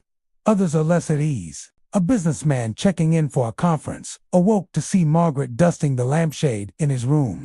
Startled, he shouted at her to leave, only to watch in horror as she flickered and vanished, leaving the lampshade swaying slightly from her touch. He refused to stay the rest of the night and checked out the next morning. Legends have grown around the areas of the hotel where her presence is strongest. Many believe the upper floors, where Margaret suffered her fatal accident, hold the most energy. Guests in these rooms often report unusual activity beds, made as soon as they leave, the faint scent of cleaning solution in the air, or the sound of a cart's wheels squeaking along the hall, though none are present. One guest even claimed to find a fresh towel laid neatly on the bathroom counter with no explanation. There are also stories of her appearing in the grand laundry room in the basement, where she once spent long hours folding linens. Staff have reported entering the space to find a figure bent over a table, folding sheets with practiced care. When they call out, she straightens, looks toward them, and fades into the shadows. Some say the linens she touches remain impossibly crisp and neat, as though blessed by her careful hands. Though the legend of the disappearing housekeeper is eerie, it carries with it a sense of respect. Guests and staff alike speak of her not with fear, but with reverence. She is seen as a reminder of devotion and duty, a spirit bound, not by anger, but by love for the place she called home. Many even leave small tokens of thanks in their rooms, a flower, a note, or a coin, hoping to show her spirit the gratitude she never stops earning. To this day, sightings of the housekeeper continue. Some guests enter their rooms and glimpse her figure at the mirror, tidying the vanity before she vanishes. Others hear her footsteps moving softly in the hallway late at night, followed by the faint rattle of a cart that never arrives. She remains one of the most enduring presences of the hotel, a ghost whose story is not of terror, but of endless service. The disappearing housekeeper may have passed away long ago, but her work is never done. She tends to the rooms with the same care she showed in life, her presence woven into the very fabric of the hotel. For those who encounter her, the experience is unforgettably fleeting moment with a spirit who refuses to leave her post, still keeping the rooms in perfect order, even from beyond the grave. The lobby of the hotel has always been a place of quiet elegance, with marble floors that gleam under crystal chandeliers and plush seating arranged for comfort. During the day, the soft hum of conversation and the clinking of glasses from the bar create a gentle soundtrack to its grandeur. Yet, when night falls and the lobby empties, an eerie phenomenon takes hold. Guests report hearing soft, haunting elevator music drifting through the air, even when no elevator is moving and no one is near the machines. It starts subtly, often late at night. A faint, tinny melody, light piano notes, gentle strings, or the classic muzak tones of a bygone era filters from the elevator shaft. The music is quiet, almost apologetic, but impossible to ignore. Guests who hear it often pause, expecting to see the doors slide open, a bellhop stepping out, or a passenger pressing a floor button. But the elevators remain still, and the music continues, ethereal, emanating as though the building itself has become an instrument. One frequent visitor, a businessman who travels for work, recounted an unsettling night. Returning from a late dinner, he entered the lobby and noticed the soft strains of a familiar tune. It reminded him of the elevators from his childhood, the cheerful melodies that usually accompanied a brief ride between floors. Curious, he walked to the nearest elevator and pressed the call button, expecting someone or something to appear. The music continued, soft and steady, but the doors never opened, and the elevator's indicator lights remained dark. When the melody ended abruptly, the silence that followed was so profound it left him tense, aware of every creak and whisper of the empty lobby. Another guest described the music as almost conversational. He sat in a chair near the elevators, listening as the soft tune played, feeling as though it responded to his movements. As he shifted in his seat, the melody seemed to rise slightly, then taper off when he moved again. He swore that at times, the notes mimicked the rhythm of his own footsteps as he approached and retreated. When he attempted to follow the sound down the hallway leading to the elevator shaft, it stopped completely, leaving only an oppressive stillness. Staff members are accustomed to strange happenings in the hotel, but even they admit that the phantom elevator music is unsettling. One night, clerk reported hearing the music as he prepared to lock the lobby. He assumed the guest had left their music playing on a device near the elevator, but when he checked, the area was completely empty. Even more disturbing, the melody stopped the moment he turned on the lights. Another employee described walking through the lobby late one night and hearing the music drift down the hall, as if the notes were floating independently, seeking out a listener. Paranormal investigators who have visited the hotel have found the phenomenon difficult to explain. They placed recording devices near the elevators and captured faint elevator music at times when no one was present, the recordings capturing melodies that seemed to fluctuate in volume and tone, as if the music were aware of its audience. Temperature readings in the area often show sudden drops when the music plays, suggesting a physical presence or energy accompanying the sound. Some investigators speculate that the music is residual, a lingering echo of past guests, of elevators in constant use long before automation, preserved like a memory within the building. Guests who encounter the music often describe it as simultaneously nostalgic and unsettling. There is something familiar about it, yet impossibly distant, as though the hotel itself is trying to reach back in time, connecting the living to long-forgotten moments. For some, the experience is calming. For others, it is deeply unnerving. One couple reported feeling watched as the soft melody played, a sense that the music itself carried an awareness, stopping abruptly whenever they turned toward the elevators. The abruptness of the music's ending is one of the most haunting aspects. Unlike an ordinary tune that fades or stops naturally, the phantom elevator music often cuts off mid-note. Guests described the sudden silence as heavy, almost tangible, as if the building itself inhales sharply before resuming its quiet. This abrupt ending leaves many feeling uneasy, their ears straining for any residual notes, their imagination filling the void with echoes of footsteps, whispers, or the faint hum of a ghostly presence.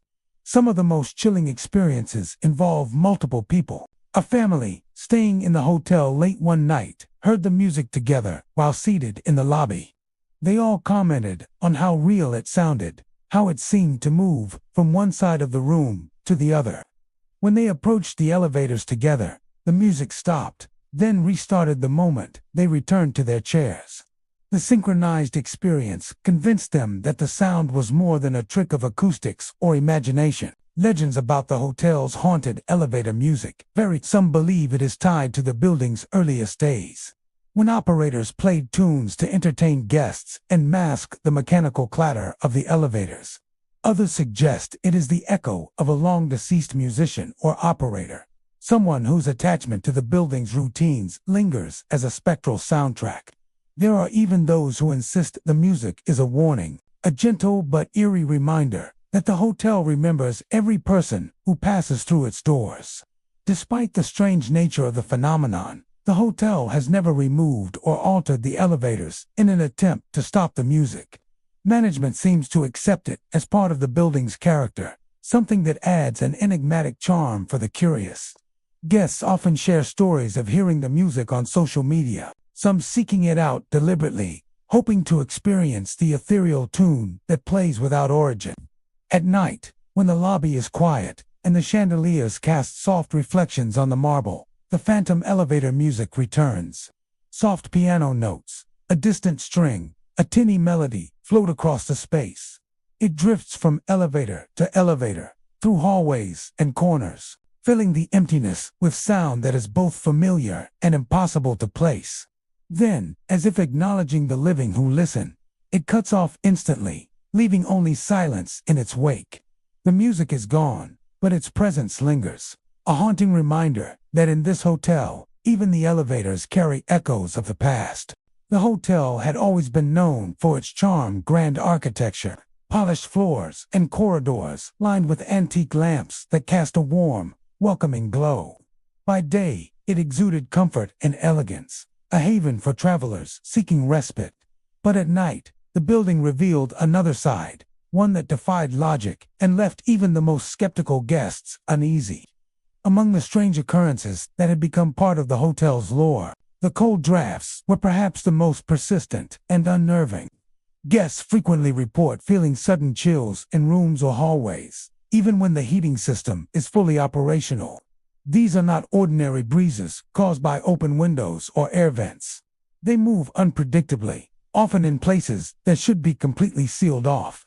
The air seems to press against the skin, a cold that sinks deep into the bones, leaving an icy awareness that something unseen is present. One guest described returning to his room after dinner to find the temperature perfectly comfortable.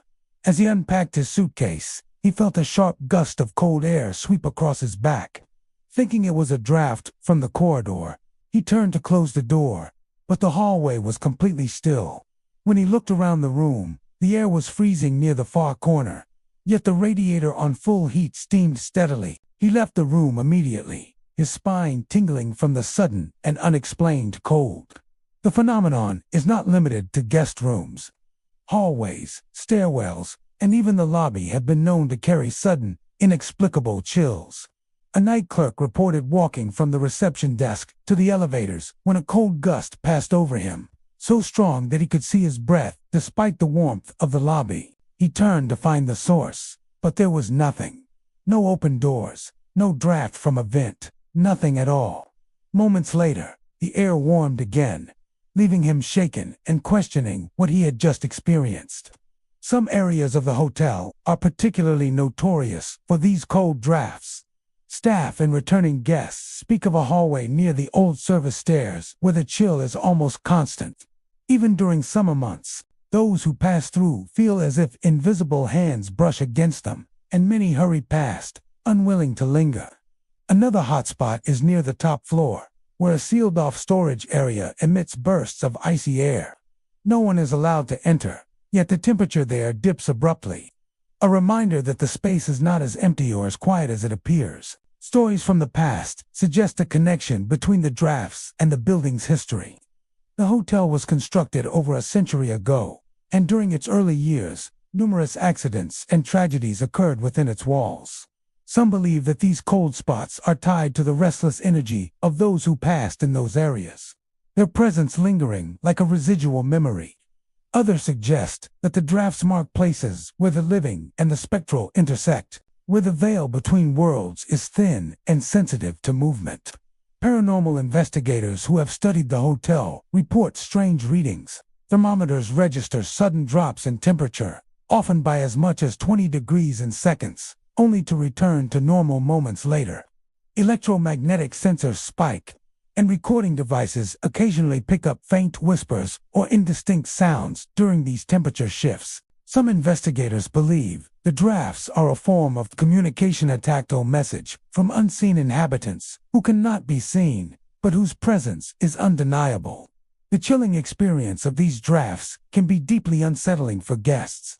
A couple staying on the upper floors described walking down a corridor in the early hours, only to feel a wall of icy air sweep past them. They stopped, frozen, noticing that the temperature around them had dropped drastically, while the air near the elevator remained warm. They reported hearing faint, echoing whispers as they hurried back to their room, though the hall was empty. By morning, their friends could not believe the intensity of the cold they had described, and yet the couple insisted that the memory of that chill stayed with them long after they left the hotel. Staff who have worked the night shifts often share tales of the cold drafts as well.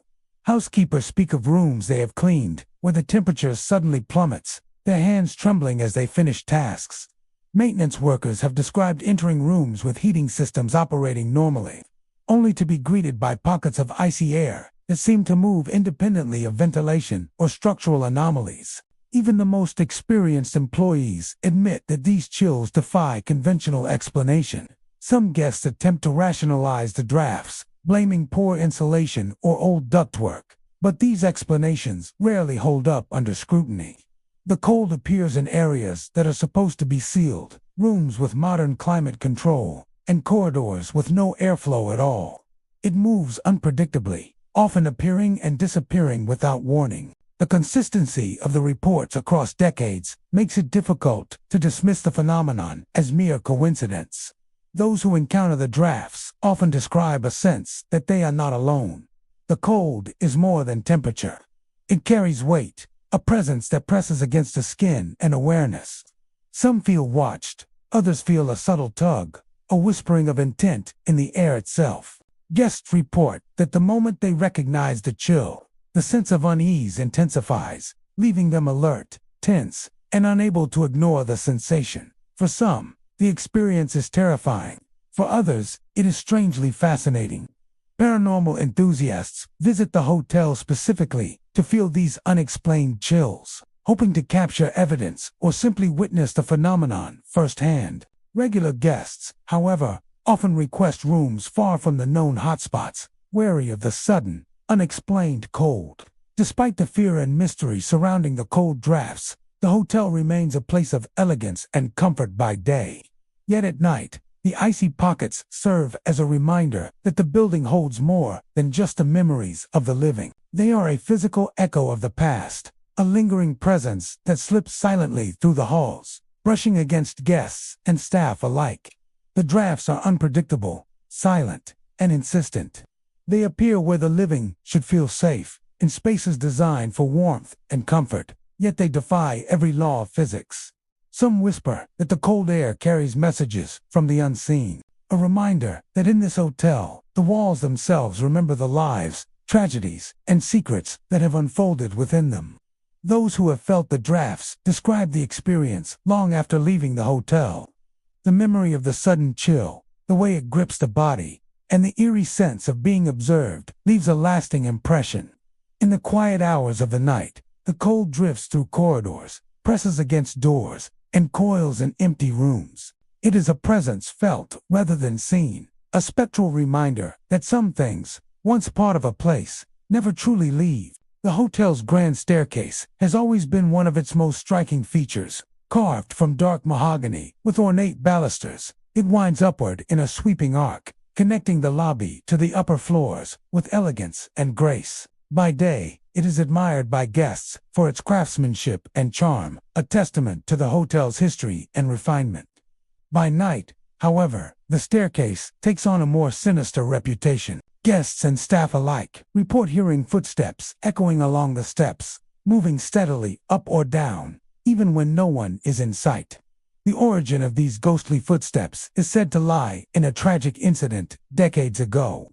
A young woman named Eleanor, visiting the city for the first time, stayed at the hotel. She was known to be quiet and reserved, spending her evenings reading in the lobby or strolling through the halls. On one fateful night, she fell from the staircase under circumstances that remain unclear. Some say she lost her footing. Others whisper of a more mysterious force at play. Regardless, her death was sudden, and she was mourned deeply by those who knew her. Yet many believe her spirit never left, lingering on the very stairs where her life ended.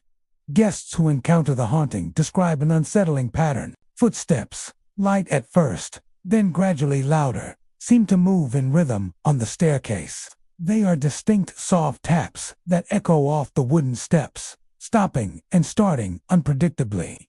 Guests often report hearing them when the staircase is completely empty. No other patrons in the lobby or hallways, and no staff present. The footsteps sometimes descend toward the lobby, other times climb toward the upper floors, always leaving a tense silence once they cease.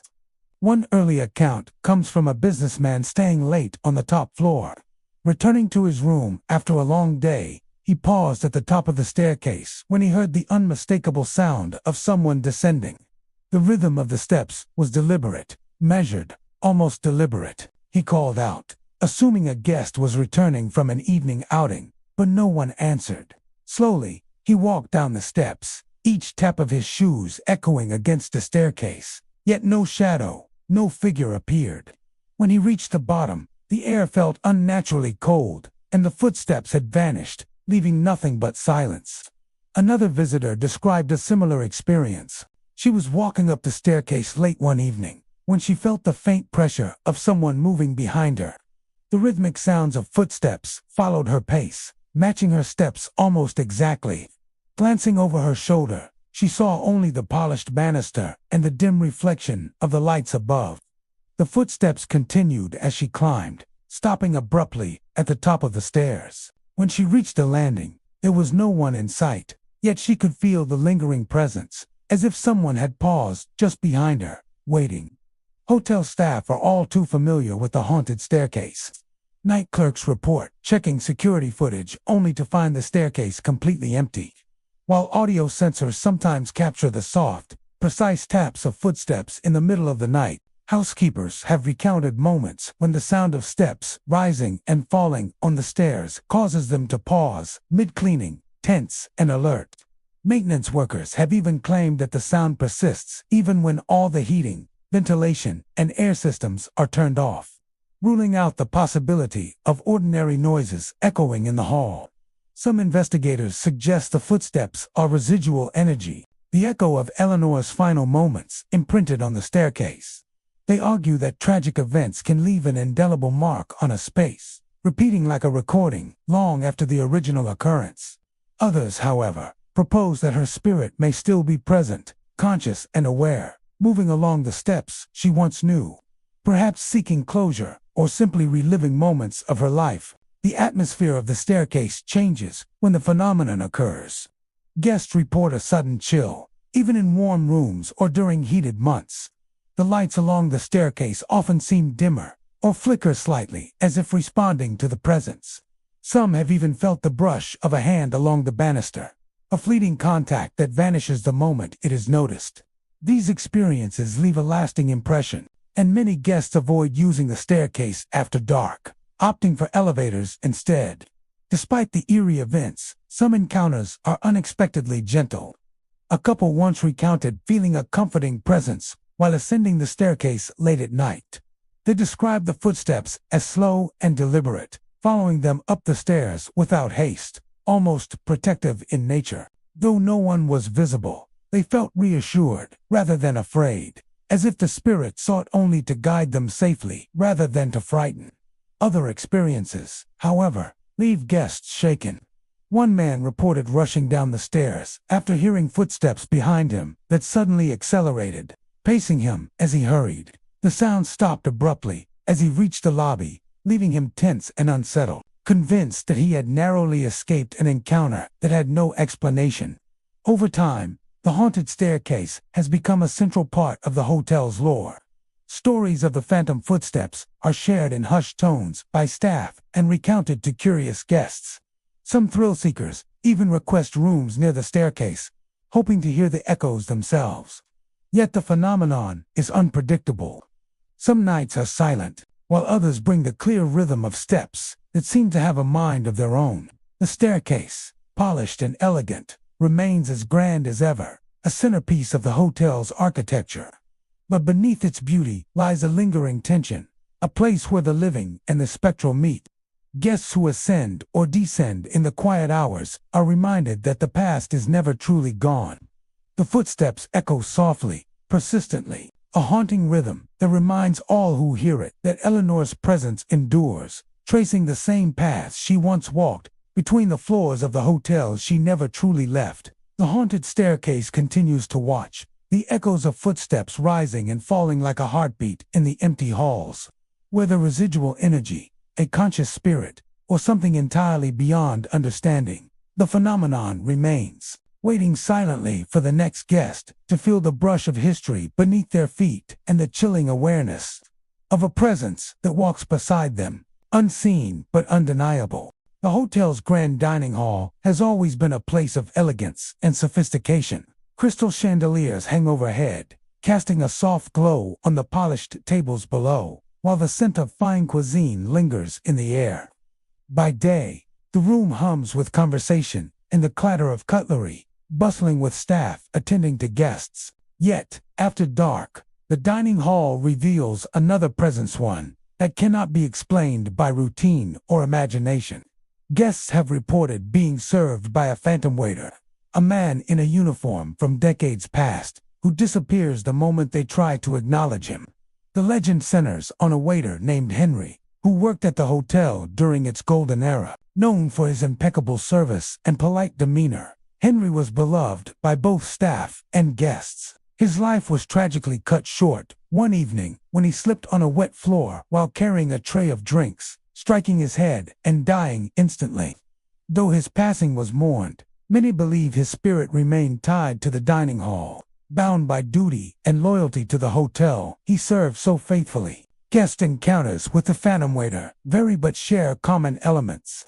Often, a guest seated alone at a table will notice a figure moving between the tables, impeccably dressed in a classic waiter uniform. The man is precise in his movements, presenting menus, refilling glasses, or setting silverware as though responding to unseen instructions. He moves silently, with an attention to detail that seems almost too perfect, as if he is performing a role that never changes. One evening, a couple dining in the hall noticed a waiter approach their table, carrying a tray of drinks. The man smiled politely, set the glasses down, and asked if they needed anything else. Confused, they looked around to thank him, only to find the figure gone. No one had entered or left the room, and the staff present claimed no one else had been in the hall. The couple later remarked that the phantom waiter's movements were precise, deliberate, and unnervingly graceful, a perfect mimicry of the service they had observed during their stay. Another guest, a businessman staying for a conference, described a similar encounter. He had ordered dinner and was seated at a quiet table when a waiter appeared to deliver his meal. The tray seemed to float into place rather than being carried, and the waiter's expression was calm, almost distant. As the man reached to speak, the figure vanished entirely, leaving the food perfectly arranged on the table, untouched.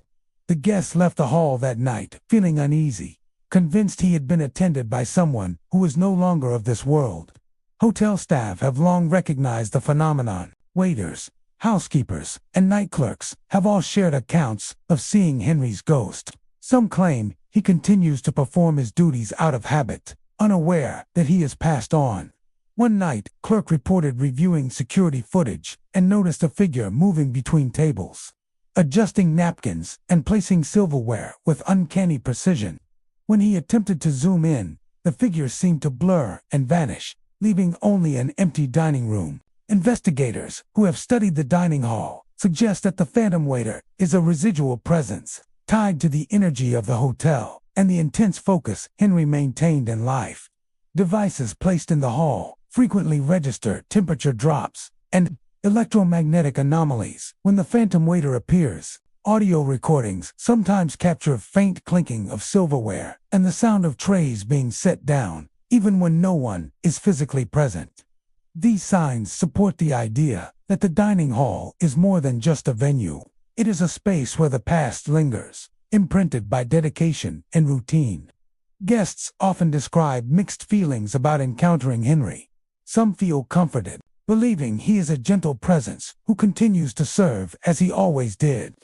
Others are unsettled, caught between awe and fear at the sight of someone performing normal tasks with such precision, yet disappearing before acknowledgement. A young woman dining alone reported feeling a sense of gratitude emanating from the figure, as if Henry approved of her appreciation for the hotel's history. Yet she also felt a cold, weightless sensation brush past her shoulder as he vanished.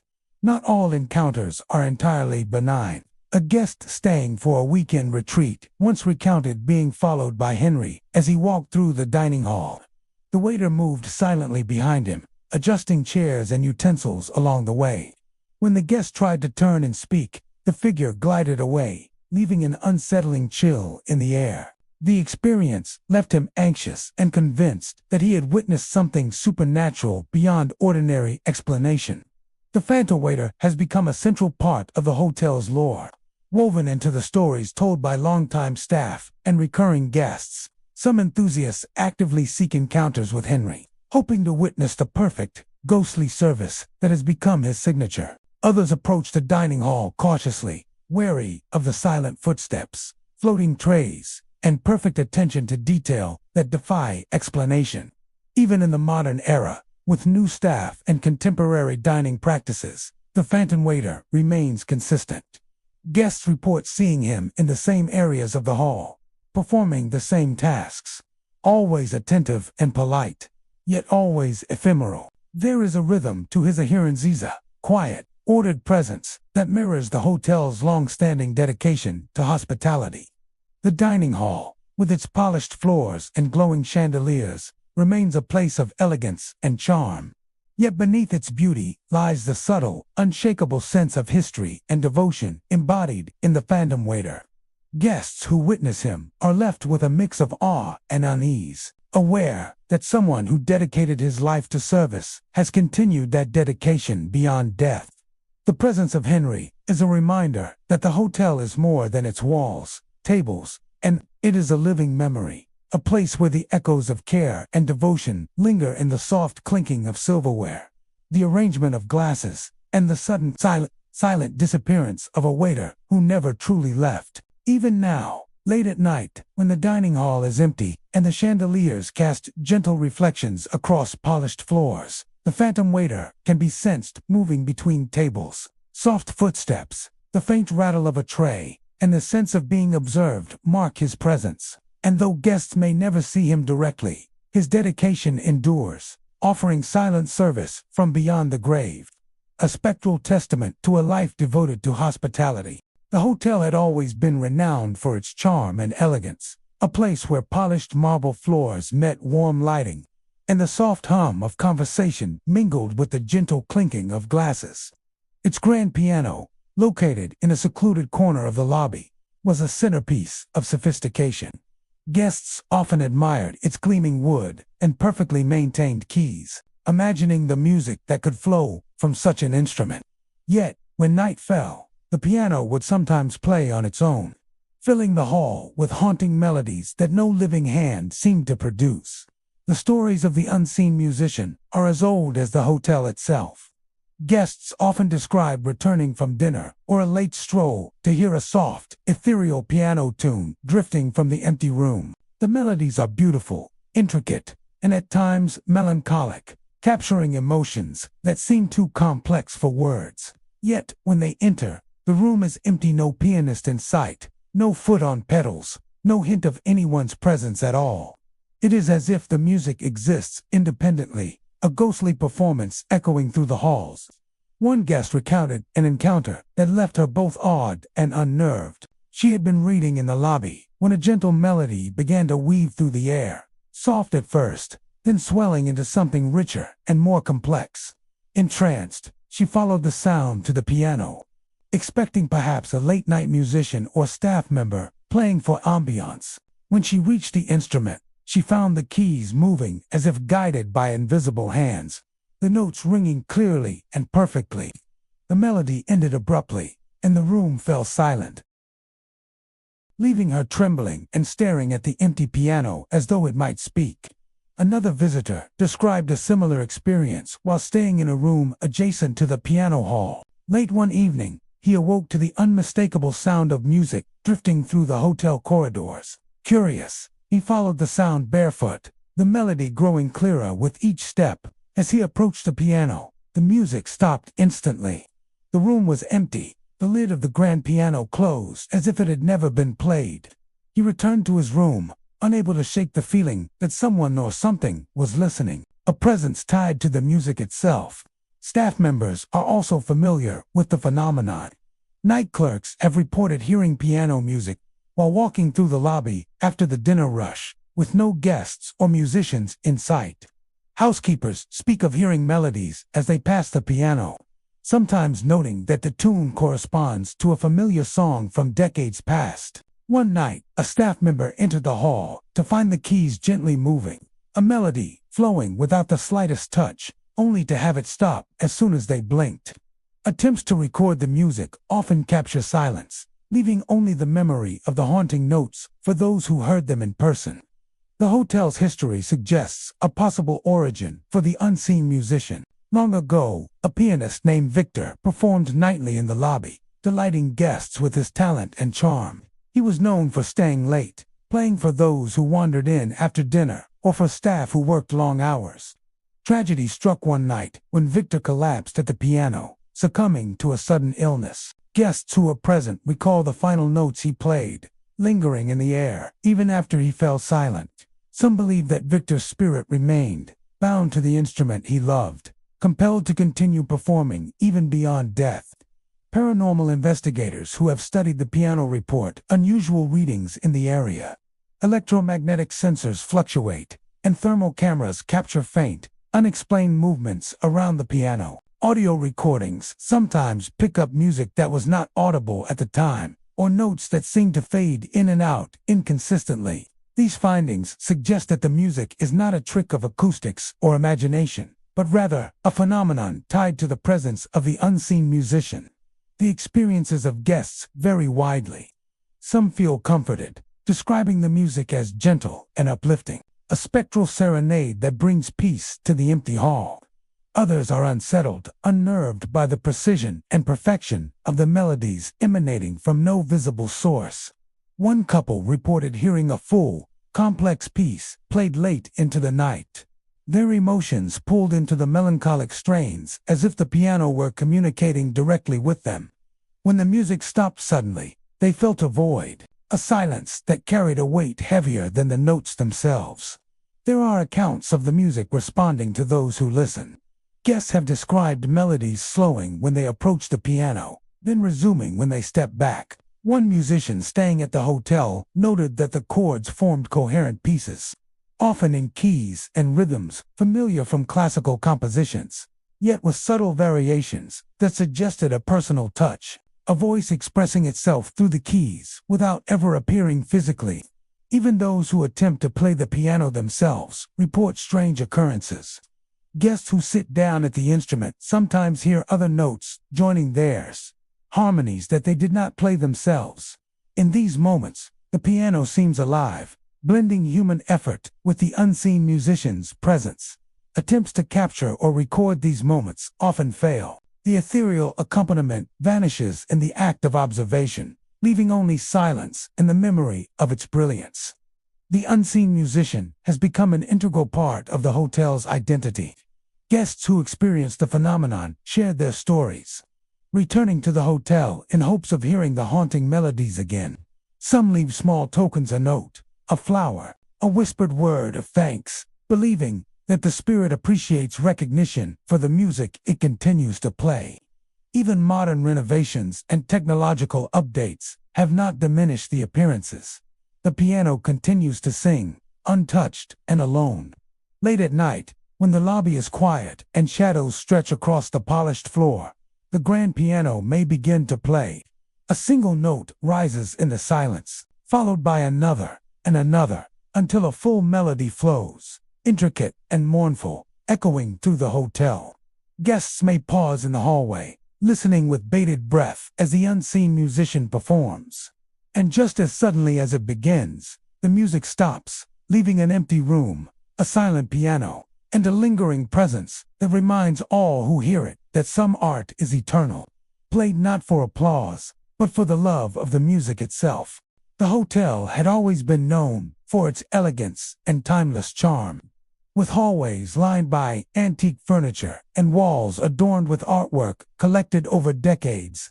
One particular painting, however, has drawn more attention than any other portrait of a stern-looking man, dressed in dark, formal attire, his piercing eyes framed by a somber background.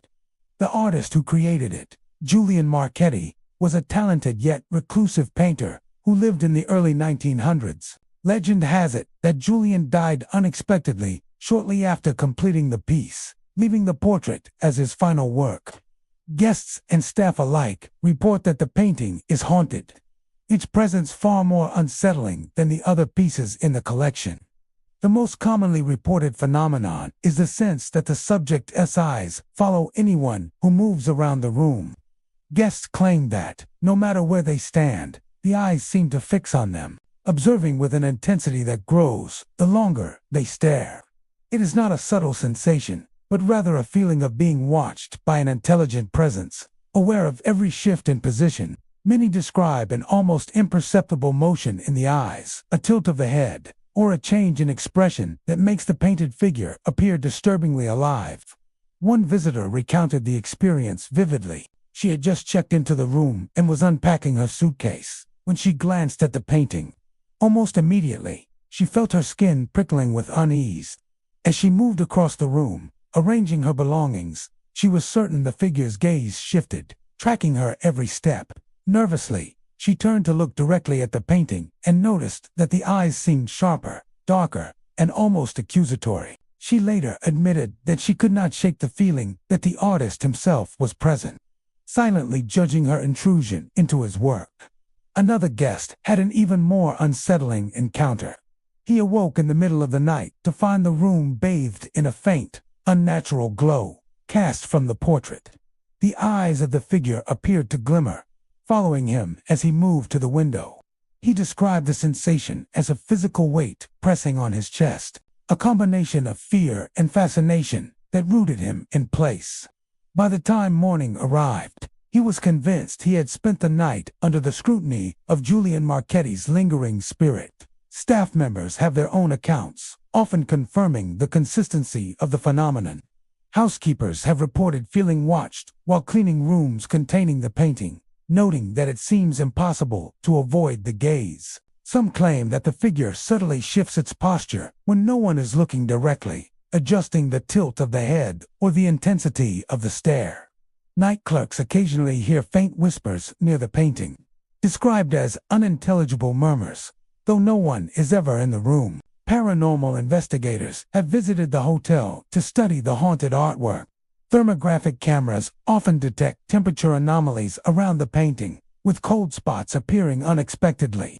Electromagnetic sensors register spikes in activity when guests are nearby, suggesting a concentration of unusual energy. Some audio recordings capture faint, indistinct murmurs, almost like the artist speaking from beyond the grave, warning or observing, though nothing intelligible can be discerned. The investigators often conclude that the spirit of the painter may be bound to his final work, trapped in the very brushstrokes and pigments he left behind. Guests describe a range of emotions when experiencing the haunted painting. Some are paralyzed by fear, unable to look away from the gaze, while others feel a strange fascination, drawn into the intensity of the figure's stare. Many report a lingering unease after leaving the room, an inexplicable sense that the artist's presence has followed them, even beyond the confines of the hotel. Those who dare to study the painting closely often claim to see subtle changes in expression, a flicker of emotion that seems too real for an inanimate image. There are also accounts of more interactive occurrences. Some guests have reported the eyes narrowing as they attempt to leave the room, a subtle shift in demeanor that implies awareness of their departure. Others have described the figure's gaze softening, almost as if he is assessing them, a change that feels personal rather than random. A few brave visitors have even spoken to the painting, asking questions aloud, only to feel the room respond with a sudden chill or an inexplicable movement of the air. The hotel maintains the painting in a prominent position, both as a piece of historical art and as an attraction of sorts. While some visitors are deterred by its reputation, others seek it out, drawn by curiosity and the thrill of encountering the paranormal. The painting has become a centerpiece in discussions of haunted locations within the hotel, a tangible example of a spirit bound to its work.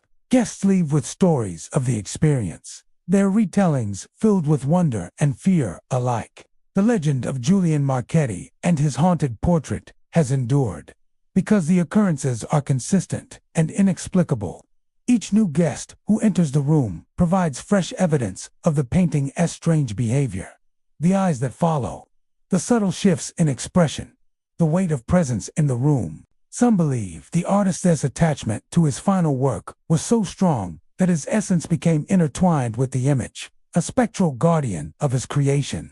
Others suggest a more sinister possibility, that he resents anyone who gazes upon the painting without understanding its meaning, punishing intruders with the oppressive sensation of being watched. Even during the day, when natural light bathes the hotel room, the haunted painting has a strange effect. Guests report feeling a persistent chill in its presence, a creeping sense of being observed that does not fade with time or distance. The more one studies the brushwork and details, the more pronounced the sensation becomes, leaving them with an uneasy awareness that they are not alone. Those who have encountered the haunted artwork often describe leaving the room with a mix of relief and lingering fascination. The painting, though stationary and silent, continues to exert influence over those who have seen it. The eyes follow in memory, the presence lingers in imagination, and the chilling sense of being watched remains long after departure. It is a testament to the power of art, not only to capture a moment in time, but to hold the essence of the artist's spirit, eternally bound to the canvas and the hotel that preserves it.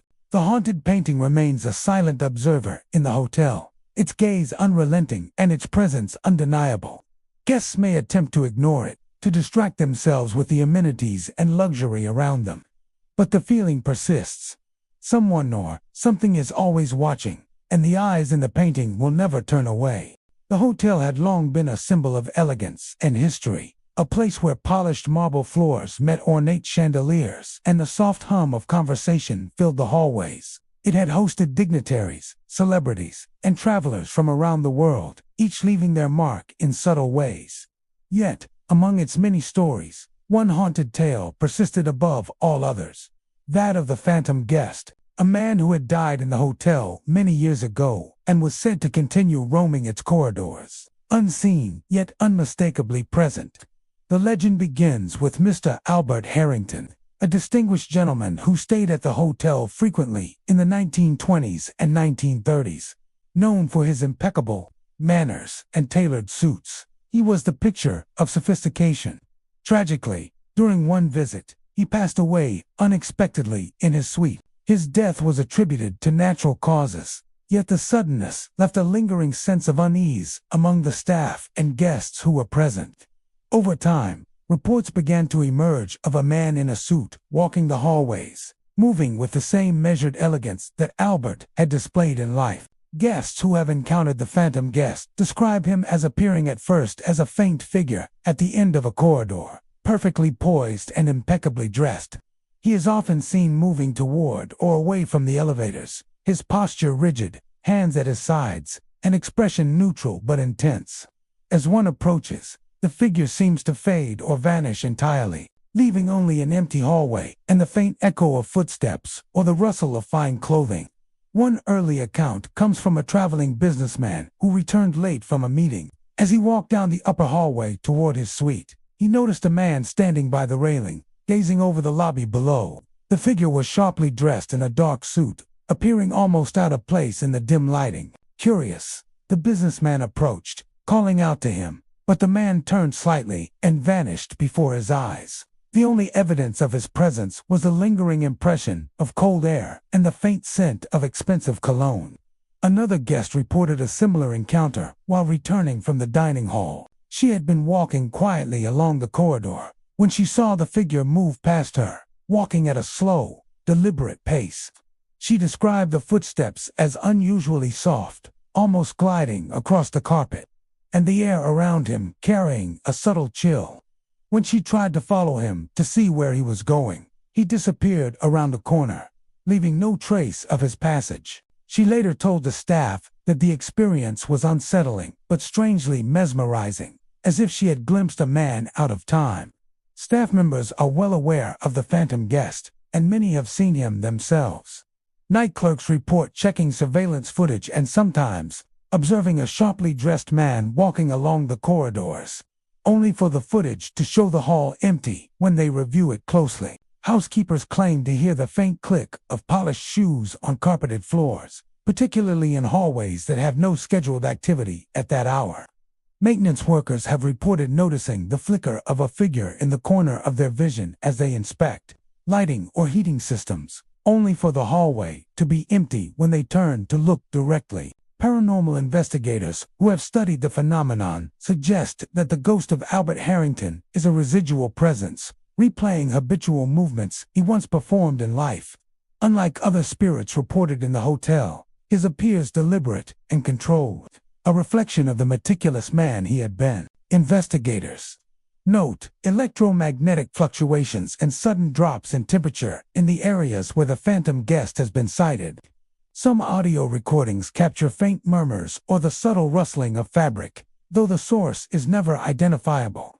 Guests who encounter the phantom guest often describe a mix of fear and fascination. Some feel watched, unnerved by the idea that a spirit is silently observing their movements. Others experience a curious calm, sensing the formality and restraint in the figure, as if he is preserving the dignity he maintained in life. One couple reported seeing him near the elevator on multiple occasions during their stay, always appearing in the same position at roughly the same time of night, suggesting a routine, almost ritualistic presence. Some experiences with the phantom guest are more interactive. One man staying alone reported that the figure appeared to mirror his movements as he walked down the corridor, maintaining a precise distance behind him. When he attempted to turn and acknowledge the figure, it vanished, leaving only the echo of footsteps and a slight chill in the air. Other guests described the sensation of being followed by the presence, even when no one else is visible, as though Albert's spirit continues to walk the halls alongside the living. Over the years, the story of the phantom guest has become an accepted part of the hotel's identity. Long-term staff pass along the legend to new employees, warning them of the corridors, where he is most often seen the upper floors, near his former suite, and the hallways adjacent to the elevators. Some guests actively seek out encounters, curious to experience the eerie presence of a man frozen in time, while others deliberately avoid those areas, wary of the cold, quiet weight of his observation. The phantom guest is more than a fleeting apparition. He is a living memory of the hotel's past, a presence that bridges decades and connects the current guests with history. His appearances are consistent, his demeanor unchanged by time, and his influence on the atmosphere of the corridors undeniable. Even when he is not seen, guests report an inexplicable awareness, a sense that someone is watching silently from the shadows. Late at night, when the hotel is quiet and the lights cast long reflections along the polished floors, the phantom guest may appear. He moves with the same careful precision as in life, walking corridors he knew well, checking doors that no longer exist, observing guests who may never see him.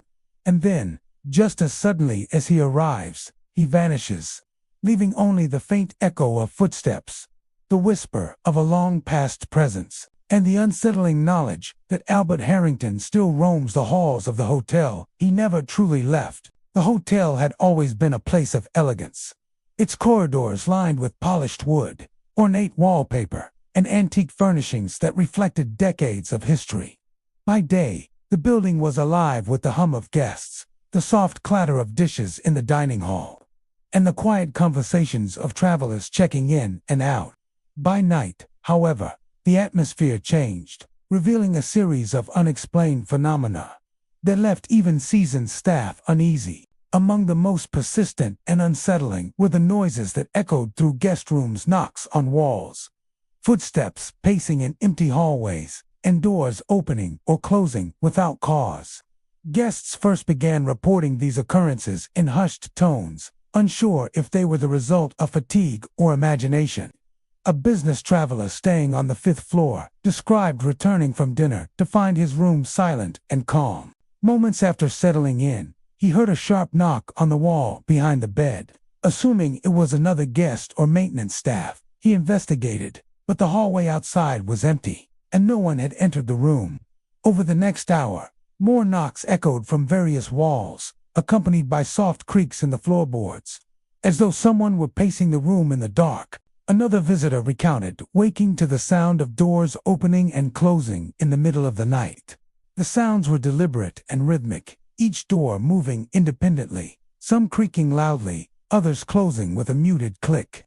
The guest described feeling a chill as he lay in bed, unable to reconcile the normal functioning of the hotel with the eerie movement of doors when no one else was present. When he finally gathered the courage to leave the room and inspect the hallway, the corridor was silent, empty, and perfectly normal. Housekeepers and night staff often report these unexplained noises as well. One night, a housekeeper entering a guest room to clean noticed faint footsteps echoing behind her, though no guest had been assigned to that floor at the time. The sound followed her as she moved from the bathroom to the bedroom, accelerating slightly whenever she paused to adjust linens. When she spun around, the hallway was empty. The noises stopped only when she finished her work and left the room, leaving her shaken and questioning what she had just experienced. Some of the sounds are subtle, almost imperceptible, yet profoundly unsettling. Guests have reported soft knocks coming from the bathroom, whispering creaks along the ceiling, and the quiet rattle of a drawer being opened. Often, these noises occur in sequences, a series of sounds that suggest deliberate movement. A guest, staying in a corner suite, reported hearing footsteps walking across the carpet, stopping at the wardrobe, and then retracing their steps, yet the room remained empty. And surveillance footage later confirmed no one had entered the space. The hotel's history may hold a clue to the source of these noises. Constructed over a century ago, the building has seen countless guests, staff, and events, many of which ended in tragedy or sudden departure. Some believe the noises are residual echoes of past lives, memories imprinted into the structure itself, replaying as faint, ghostly activity. Others speculate that the hotel harbors a consciousness of its own, an unseen presence maintaining the rhythm of its former occupants through sounds that intrude into the present. Paranormal investigators have attempted to study the unexplained noises using various methods. Audio recording devices often capture sounds that are imperceptible to the human ear at the time they occur. Thermal imaging and electromagnetic sensors detect anomalies near walls, doors, and floors when the noises are reported. Investigators often conclude that the sounds are not caused by air currents, plumbing, or ordinary building creaks alone. The patterns are too deliberate, too timed, to be purely mechanical, suggesting some form of unseen agency behind the disturbances. Some guests describe the experience as both terrifying and mesmerizing. The knocks and footsteps are so precise that they almost feel purposeful, as though the room itself is aware of their presence. One couple reported lying in bed listening to a rhythm of creaks and knocks that seemed to mirror their movements, each sound responding to their shifts in position. The phenomenon stopped abruptly when they attempted to get up, leaving an oppressive silence that felt heavier than the previous noise. The noises are not restricted to one floor or one section of the hotel. Guests on the third floor hear the same unexplained activity as those on the 7th, often occurring at unpredictable hours. A business traveler reported the quiet, deliberate opening and closing of a wardrobe door, followed by a series of knocks that seemed to move from the corner of the room to the center. Other guests on distant floors experienced identical phenomena on the same night, suggesting a widespread presence or energy within the building. Despite the unsettling nature of the unexplained noises, some guests report a strange comfort in their presence.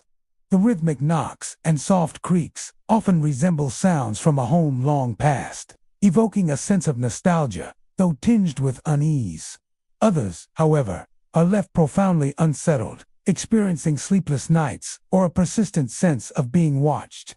Staff caution new employees about these occurrences, describing them as a routine, if unnerving, aspect of the hotel's nighttime atmosphere. Over time, the unexplained noises have become a part of the hotel's lore. Guests share stories online, detailing the precise taps, footsteps, and door movements they encountered. Some even attempt to provoke the sounds by moving objects in the room or speaking aloud, only to find the activity intensifies or responds in ways that seem deliberate. The phenomenon continues to attract thrill seekers and paranormal enthusiasts, curious to witness evidence of the hotel's more mysterious side. Late at night, when the lobby is silent, the hallways empty, and the elevator still, the noises begin. A knock echoes from the corner of a room, footsteps pace along the walls, and a door creaks open, with no one in sight. The sounds rise and fall, unpredictable yet patterned, leaving a tangible tension in the air. Guests listen in disbelief, some frozen with fear, others captivated by the precision and persistence of the disturbances. And then, just as suddenly as they began, the noises stop, leaving only silence. A quiet that is almost heavier than the sounds themselves. The unexplained noises are more than mere coincidence or mechanical quirks. They are the voice of the hotel itself, a whisper of history, memory, and unseen presence. Guests who encounter them leave with stories that linger, echoing in their minds long after they depart. The knocks, footsteps, and doors serve as a reminder that even in a place of comfort and luxury, there are mysteries that cannot be explained, sounds that defy logic, and the subtle, persistent awareness that the building itself remembers those who have passed through its halls. The hotel had always been a place of sophistication and old-world charm, with polished marble floors, brass fixtures, and grand staircases that seemed to whisper stories from decades past. Yet among the elegance and modern conveniences, one feature of the building had gained a particularly eerie reputation: the elevators. Though designed for comfort and efficiency, the elevator buttons have long been known to behave in ways that defy logic. Guests have reported the buttons lighting up on their own, floors being selected without anyone pressing them, and the elevator moving mysteriously without a single passenger inside. The phenomenon is most commonly experienced during the late hours, when the hotel is quiet and the corridors are mostly empty.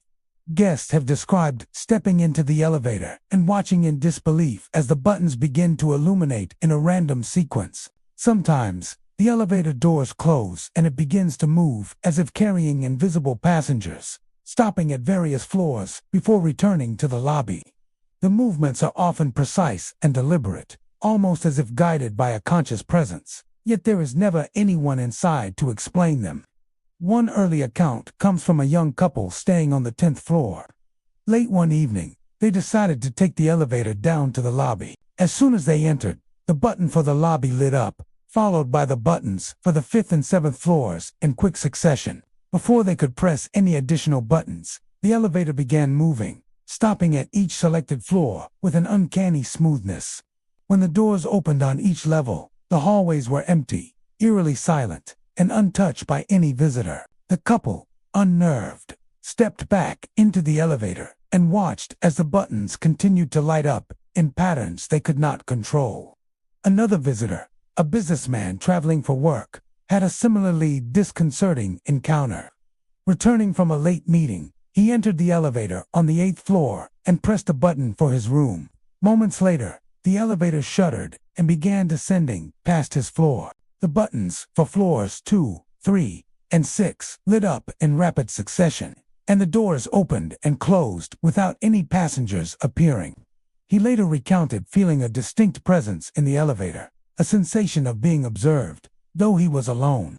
Staff members are well aware of the haunted elevator buttons, and their own experiences corroborate the guests' stories. Night clerks have reported checking the elevators after guests have left, only to find the buttons glowing, floors selected, and the cars moving as if someone were riding them. Maintenance workers have attempted to inspect the mechanical systems, only to find everything in perfect working order. Wiring is intact, circuits function normally, yet the behavior persists. Housekeepers occasionally hear the subtle hum of the elevator motor late at night, even when the elevators are clearly empty. Paranormal investigators who have visited the hotel often attribute the phenomena to residual energy, a lingering echo of past events. The building, rich in history and stories of guests who have passed away unexpectedly or under mysterious circumstances, may carry with it impressions of those lives. The elevators, with their confined space and repetitive motion, appear to act as a conduit for this energy. Sensors often detect sudden fluctuations in electromagnetic fields around the elevator cars, and thermal imaging has sometimes revealed cold spots that coincide with the floors where the buttons light up. Guests describe a range of emotions during these experiences. Some feel a sense of dread, unnerved by the realization that the elevator is operating independently, responding to an unseen force. Others feel a curious fascination, compelled to observe the sequence of buttons lighting up, wondering who is directing them. One couple staying on the 7th floor reported laughing nervously at first, only to fall silent as the elevator descended to floors they had no intention of visiting. The doors opening to reveal empty corridors that seemed frozen in time.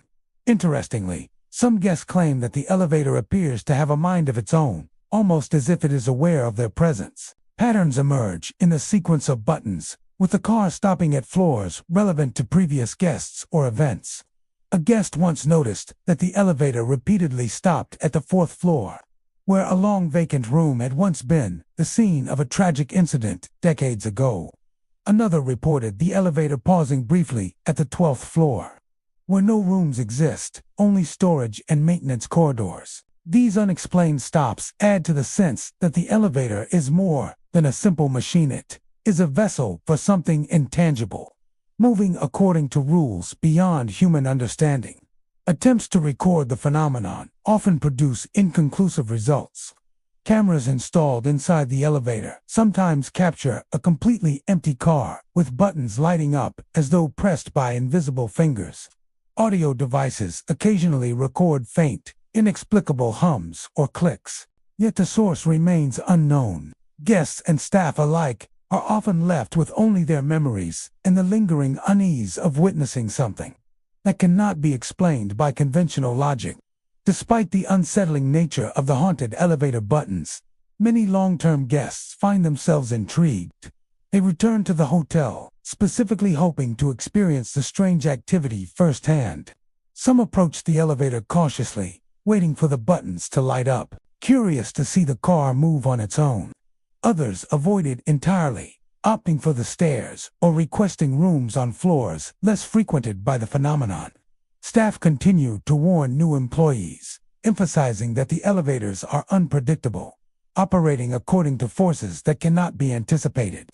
Late at night, when the lobby is empty and the air is still, the elevators begin to reveal their peculiar behavior. Buttons light up in sequence, floors are selected without passengers, and the cars move smoothly, almost as if someone or something is riding within. Guests who witness it feel the thrill and unease of encountering the unexplained, a reminder that even in a building of comfort and luxury, mysteries remain. The haunted elevators are more than mechanical devices. They are vessels of the hotel's history, conduits for unseen presences, and a constant reminder that some things cannot be explained, only experienced. The lights of the buttons glow softly in the dim corridor, illuminating floors that may never have been intended. The elevator hums quietly as it ascends and descends, independent of human control. Guests watch in awe and apprehension, caught between curiosity and fear, knowing that the haunted elevators are alive in a way that defies reason. And as the car glides silently to the next floor, the glow of the buttons fades, leaving only the memory of the ride and the unnerving realization that the hotel holds secrets beyond the ordinary, where even a simple elevator can carry the touch of the inexplicable. The hotel had always been a place of grandeur, its walls lined with polished wood, crystal chandeliers glinting in the soft light, and corners adorned with antiques that spoke of decades of history. Among its many curiosities, one item stood out for its eerie reputation.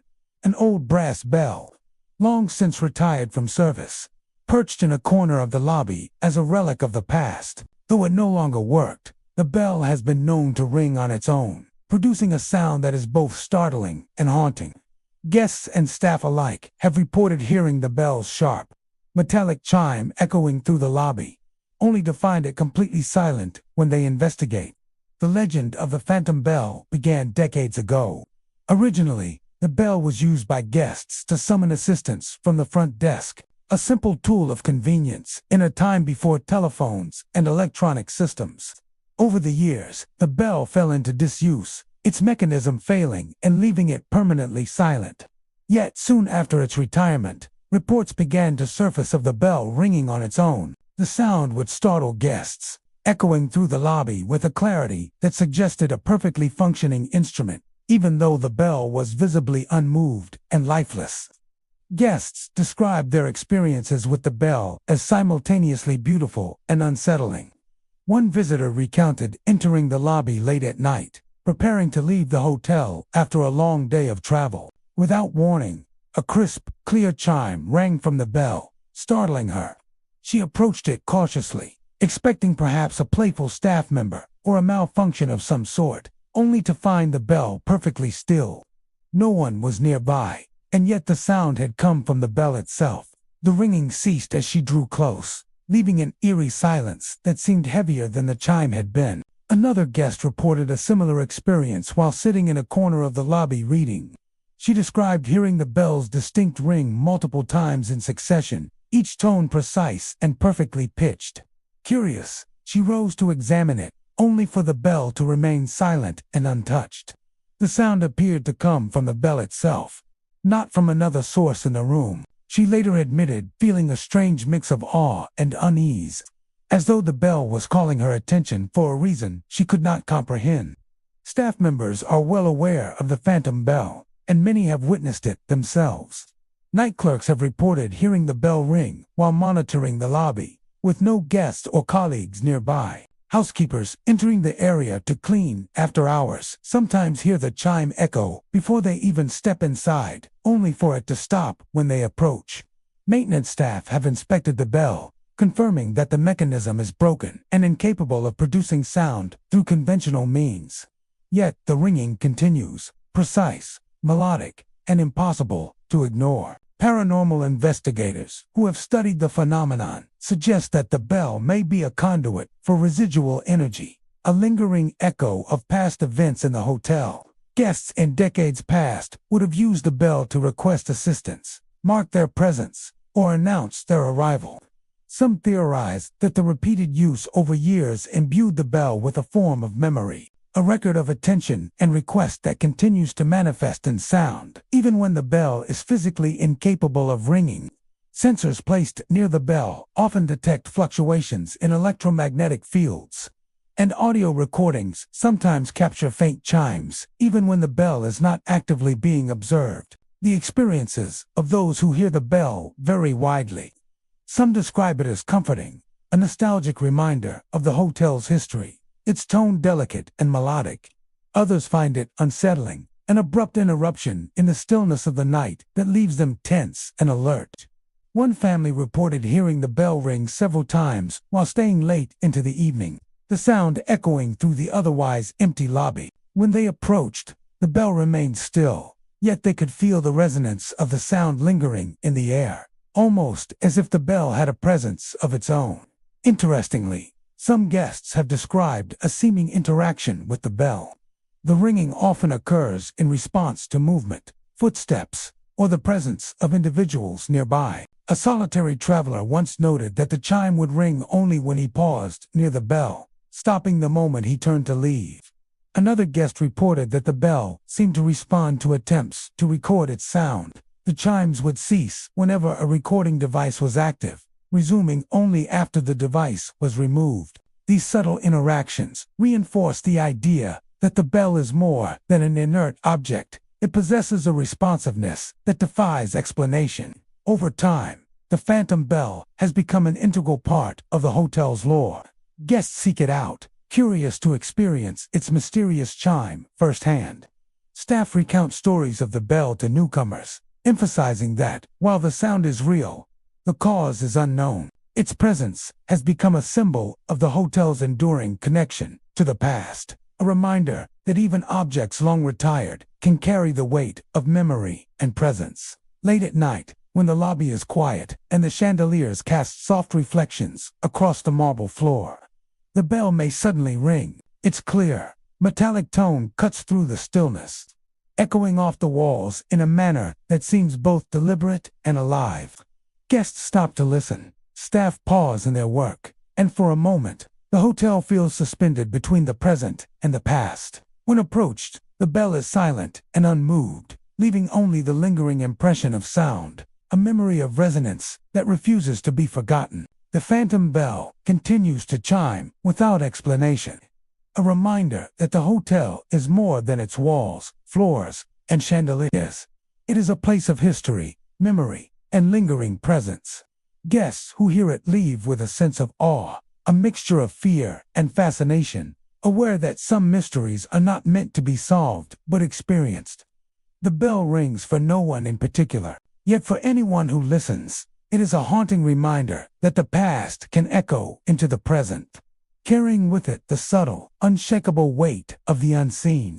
The hotel had always been a place of luxury and refinement, a sanctuary for travelers seeking comfort amid elegance and history. Its towering facade, polished floors, and ornate furnishings spoke of decades of careful preservation, each corner and corridor steeped in stories. Among these tales, however, none was as chilling as that of the haunted window, a single pane of glass that seemed to hold a presence all its own. Guests reported seeing a figure standing in the window late at night, only for it to vanish when they approached, leaving behind a sense of unease that lingered long after the sighting.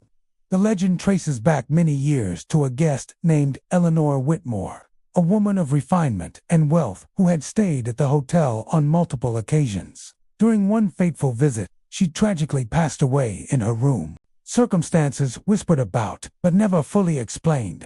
Following her death, reports began to emerge from guests staying in the same room or nearby suites. They spoke of a shadowy figure appearing in the window, often gazing outward as if lost in thought or watching something far beyond the hotel grounds. Over time, this figure became a spectral presence, its appearances consistent and unsettling. Guests described the experience in vivid detail. One visitor, returning from a late evening walk, noticed what appeared to be a person standing at the window, framed by the soft glow of the city lights. The figure was still, poised, almost contemplative, wearing what seemed to be a flowing garment. Curiosity and unease compelled the guest to step closer, only to find the window empty, the reflection of the room behind the glass clear but devoid of any presence. The sudden disappearance left the guest shaken, a lingering chill crawling along the spine. Another guest recounted waking in the early hours to a shadowy silhouette framed against the window pane. At first, she believed it to be a reflection or a trick of the moonlight, but as her eyes adjusted, the figure appeared distinct, as though Eleanor herself had returned.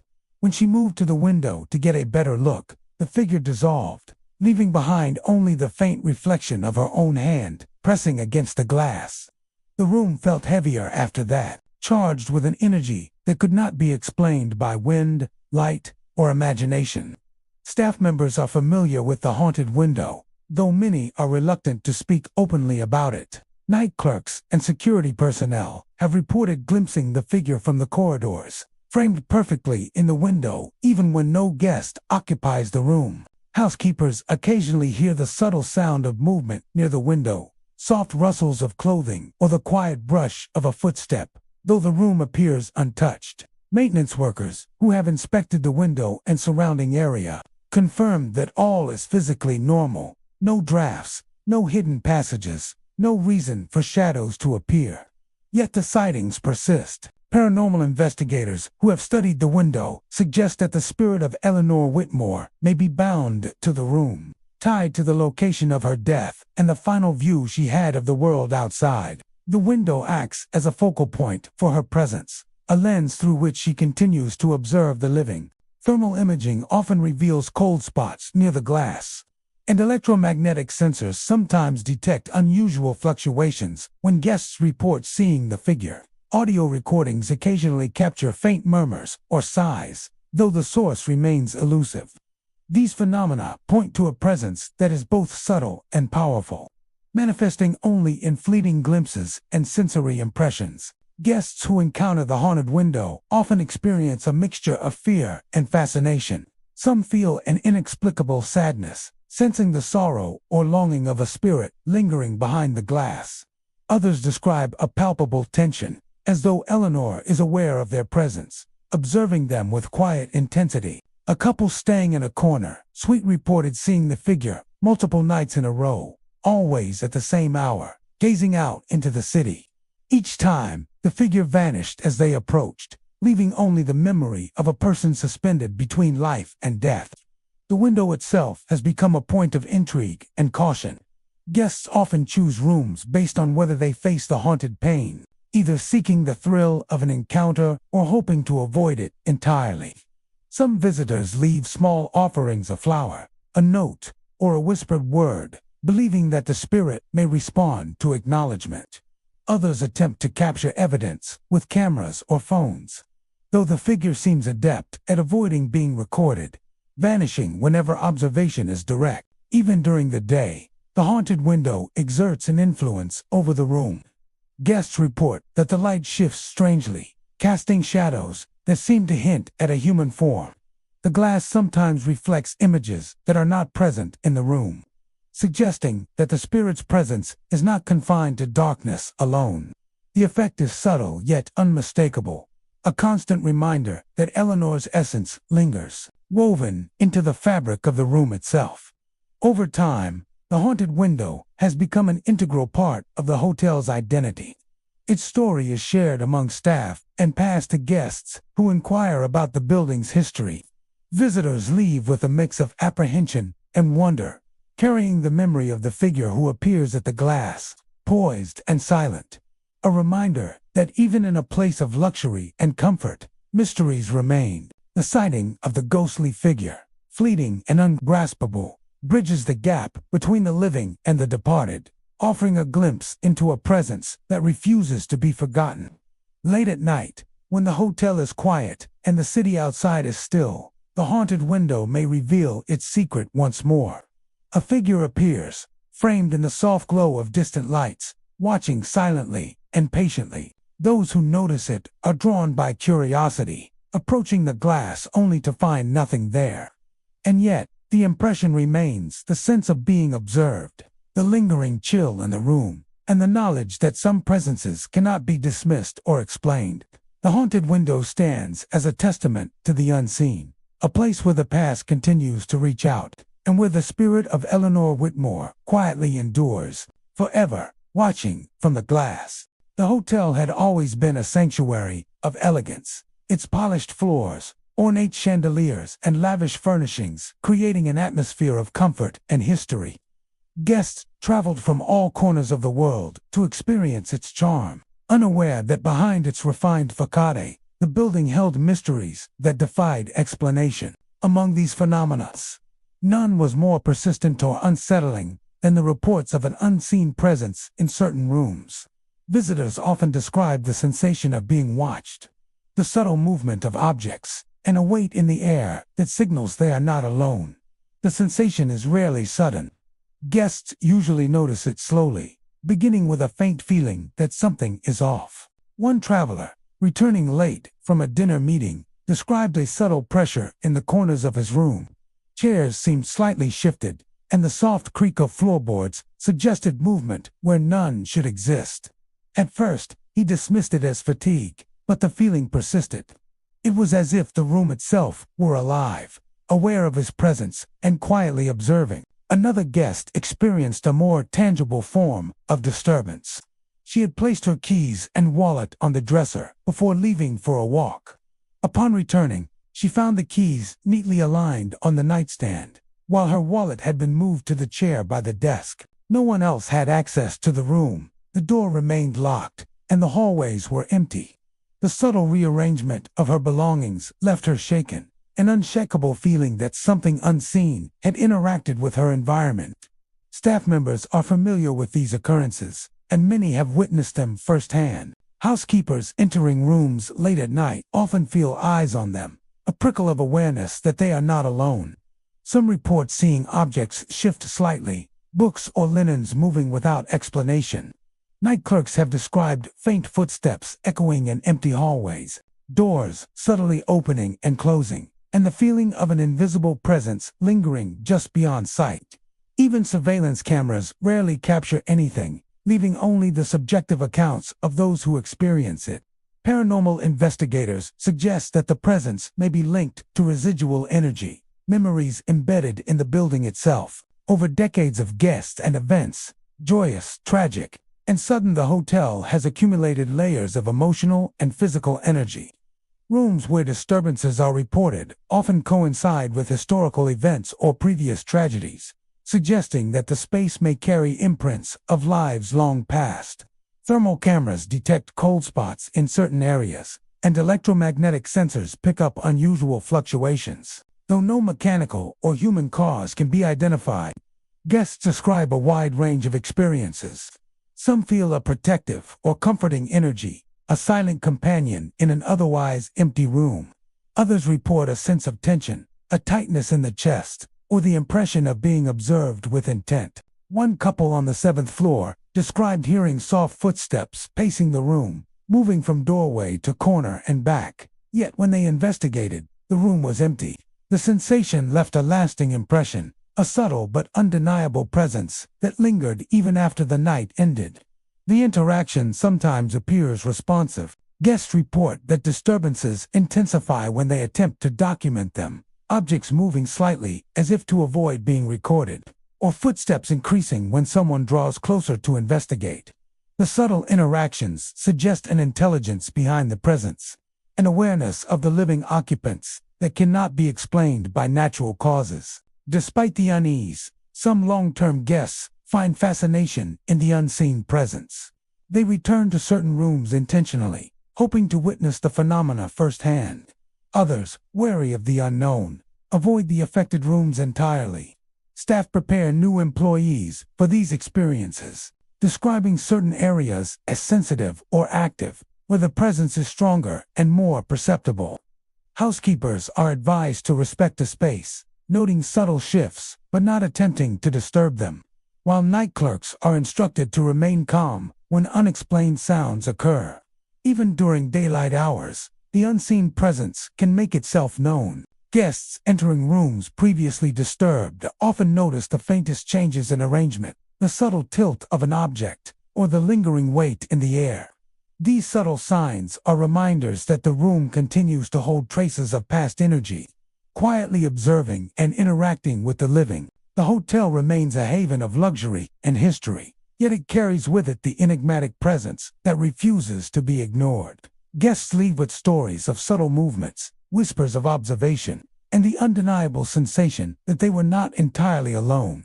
Whether protective, curious, or simply lingering, the unseen presence is a quiet, persistent reminder that the building itself holds memories and energies beyond ordinary understanding. Each room where it manifests becomes a space where past and present converge, offering a glimpse into the mysteries that dwell just out of sight, waiting for those perceptive enough to notice. And so, we conclude our journey through the haunted halls of the Heathman Hotel, from the tragic tales of room 703 to the mysterious apparitions in the library.